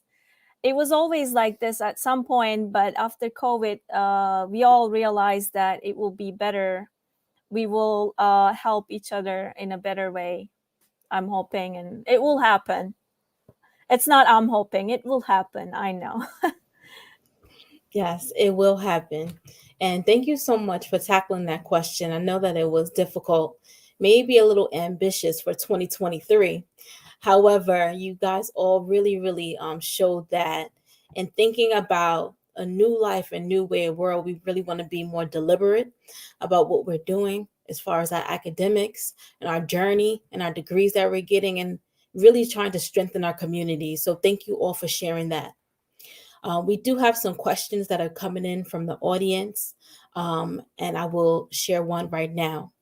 A question to everyone is, what advice would you give to the leaders as you complete your degree to foster healing and action?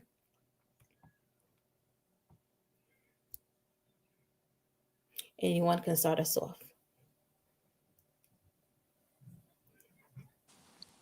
Repeat that question again, to the leaders.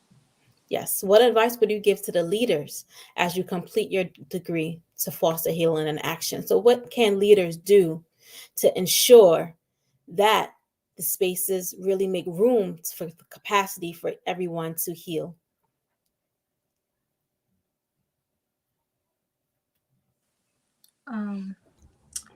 I think the biggest thing would be giving people the opportunity in the first place, because there's no chance of creating change. There's no chance of healing. There's no chance of fostering conversations if the right people aren't given the opportunity in the first place. The only reason a lot of us are here, I know for me, for instance, the only reason I'm able to go to Rutgers is that someone believed in me enough to give me the opportunity to be in the HLC, to get free housing and get scholarships and have access to completing my education, where I could turn around to make use of that education to impact lives. The difference between me and somebody else in society is that opportunity that was given to me in the first place. So when you do give people the opportunity to step up, when you give them the chance to have access to these resources that are available to them in society, we see a whole new change happening.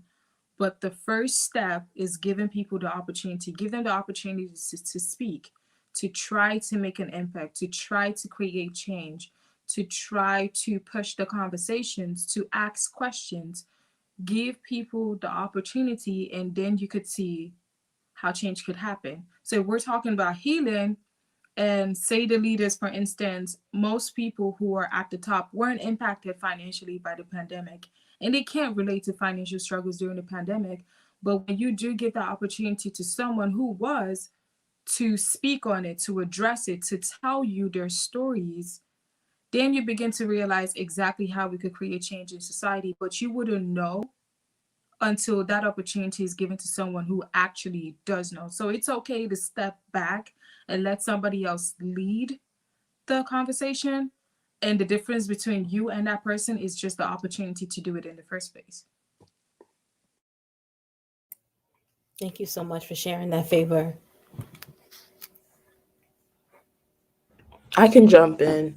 I think one of the things I've recently been thinking about is I'm still, a college student, and like I know a lot of people who are, starting college or, in college now. And I think one of the things that is often missing in getting a degree, whatever that degree might be in, whether it is political science, biology, business, administration, like thinking about how you can use your degree to benefit your community and where you grew up. Because oftentimes as young people or people from urban areas, we're like trying to move on out, like get out of the community, get out of where we like were born and raised, and not thinking about how we can give back to our community and how we were, also affected by, marginalization in that way. So I feel like we should be using our degree and thinking about how our degree can be used to bring benefit and help to people beyond ourselves, because it's selfish to think about how you can move on out without thinking about how you can, give back to people who are in need, because you were once in need probably. And so I think that's my biggest thing is whatever your degree might be, and think about how you can use it to do change or create change in your community like Newark. Thank you, TT. Kanka or Hassan, any thoughts about that question? I think the two young ladies summed it up perfectly, but I just don't look for, I always look within myself to start things. And I kind of, this just the older me not looking for, say, a leader or a particular person to do something. And I always say that working for a public official like the councilwoman, people call up and say, hey, I want, her to do this. And I always say, well, you live in that neighborhood. Why can't you and your neighbor do it? And sometimes I get, fire for that. You know what I'm saying? And people are like, no, I want her to do it. And I think whatever the person asked in the group is, in the as a question, look within yourself and start within yourself to do things, and it'll always catch on, and the people at the top, they'll see whatever it is, the leaders in your, school, whether it's the school president, whether it's the dean of the school, whoever it is, local leaders, local officials, if the community, whether that's the school community, local community, whatever, LGBTQ community, whatever community it is, start from within there. You know what I mean? And as my mentor used to say, one prairie spark or one spark could start a prairie fire. So it's always the individual. I always look at those questions and say, what are you doing as the individual? And sometimes we don't think we have enough courage to do something. And that's why we look to other people. But I always, if I see anybody, I've never met one person in my life who literally couldn't do something that somebody else did. It's just the fact that they have courage to start it. You know what I mean? The difference between you and whoever President Biden is that President Biden probably had the courage, and not only courage, but he had a whole systemic system. But we're not going to get into that. We're just going to say he had the apparatus to push him forward. But we have to look within ourselves and not look outward to start anything. If I want to start a support group, I'm gonna, you can go on Facebook and say, hey, kids who lost their bike at 12, and it's 1 million people who lost their bikes at 12, and it was some traumatic experience that could glue you guys together. So now I kind of, I always look within myself to do something first, and then people are kind of, latch on from there. I hope I answered the question, or that's what it was in line with. Oh, absolutely. And there is no right or wrong way to answer these questions. I think that Hassan, you really tied it all together nicely, because as we've kind of just experienced in all of your stories and things that you've mentioned today in this conversation, you all had to look inward to kind of answer a lot of these questions and unsettling things that kind of came up during the last couple of years. And then, as Favor and TT mentioned, this access and opportunity that also afforded a lot of things, not only for you in your personal lives, but also thinking about community and bridging different gaps. So thank you all for tying that together. That was the question that we had from the Q&A. Kanka, you're good on that? I didn't want to leave you out. Okay. Yes, I think everybody answered greatly, and I don't want to ruin the perfect explanation. So I do have one more question as we wrap up our conversation today. What will be one tip of advice that you would give youth today to uplift them and to really help them get through and seek past different challenges that might surface for them during the pandemic? So one tip that you would give to youth today. I would. Oh, go Please ahead. go ahead. Oh, I was gonna use my seniority only in age to start this off with, but the one tip that I would give the youth, and my daughter's a junior at Montclair now, and she always says to me, "Oh, I want to do this, but I think it's too late." It's never too late to start. Most of you guys are 17, 18, 19, 20. If you realize how young that was, you can make a career change. You could go back, you could get your degree at 22 and go back and get another degree and start your bachelor's all over again in the medical field. It's never too late to start anything. So I always get a little bit disheartened when I hear younger people tell me, it's too late, or they think they missed this opportunity. And if you only knew how much time you have, and I'm a living example of it's never too late. Like, I had 2 kids, my son graduated from college and my daughter's a junior. And I was like, hold on, I can't let my 2 youngest kids beat me and get their degrees. So I'm 46 years old, 47. And I said, I'm going back to school. You know what I'm saying? And that started my journey. So the time when it's too late is when you're in the grave. If you have breath in your body, and I want to give a shout out, my great aunt turned 100 today. She was born in 1922, so she turned 100 today. She reads 4 to 5 books a week, and she says that's her key to longevity, is keeping her mind sharp. So it's never too late to learn, and it's never, please don't ever say that. Please don't think you can't. The time is always right to start. You know what I mean? And you starting is the first step. So that's my advice to young people. You can have a 1.5 GPA. It's not too late to turn that around. You could have did 1,000 things that were wrong and messed up and took the wrong classes. It's never too late to turn course. You could always stop and stop what you're doing that caused you to go down that wrong path. And just another thing that my grandfather always told me, he said, whenever you find yourself in a hole, stop digging. And I always remember that it is never too late. Just stop continuing down that path that you're on to change course. And a lot of times in this world, in this tech world, the word pivot has come up a lot, and people talk about pivoting, and you apply that to your own life, and you can always pivot. You can always change directions and think about a new course of action and do what you have to do. So that's my one piece of advice for young folks. Whatever you're doing, it might, right now, I know whatever decision you made yesterday seems like the worst decision in the world. It's not the end of the world. You know what I mean?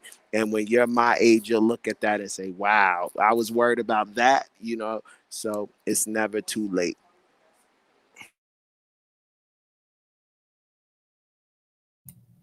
Thank you, Hassan.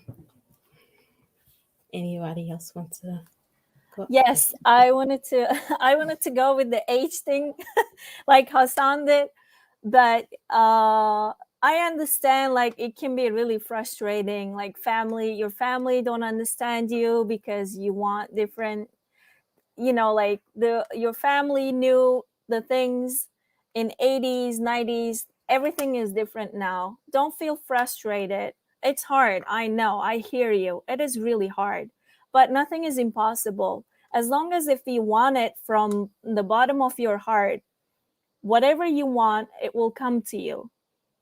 Like Hassan said, yes, his example was great, but I want to also mention that I learned my second language when I was 28. I'm still struggling at some point, but I can at least tell people who I am or what am I doing. So these are really important things. If I think about like 10 years ago, I could never imagine myself living in a different country and speaking different language or being in a panel that I would talk.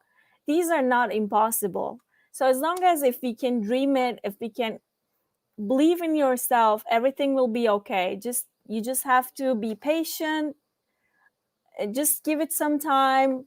Families, yes, they're annoying, but they're the best people in your life. They will be always loving you. So just, that's what I could say. Kudos to you too on that.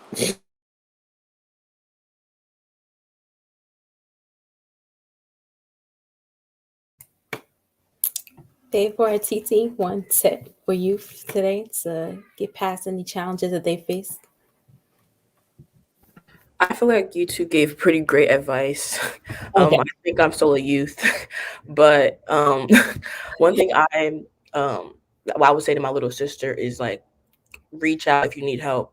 That's my biggest advice that I'm starting to take now, because like, young students will be struggling and be like so nervous to reach out and ask for help from anybody. So I would say just reach out if you need help, because you are not alone in whatever struggle you might be going through. Absolutely. Just like mine goes kind of what TT's saying. Mine is just like rest when needed and grow when needed. So it's essentially listening to your body and knowing at what point where it's okay, this is enough growth for this year. I'm just going to take the rest of the year off and rest. And that's okay. Knowledge is always there where you could always learn. And you always have these opportunities. Maybe not always, but like you always there's always room to improve, but you have to be there to actually improve. So take your time and listen to your body and get your rest when needed and grow when needed. And do not be afraid to reach out to either reach out to grow, like networking, or reach out to rest, as in what TT said, like reaching out to people who can actually help you. So that's the summary of it. Grow when needed, rest when needed. Thank you, Favor. And TT did have to excuse herself. It's the first day of her semester, and she had a class to start at 3 p.m. today. So that was the last question from the audience, and that concludes our panel today from Stories of the Pandemic. I want to thank you all again for tuning in, for watching, and so all the panelists, TT, Favor, Ganka, and Hassan, thank you so much for your presence, and just sharing your stories and your impact is really, really going to touch another life. So thank you again, and to all, heal on. Thank you for having me.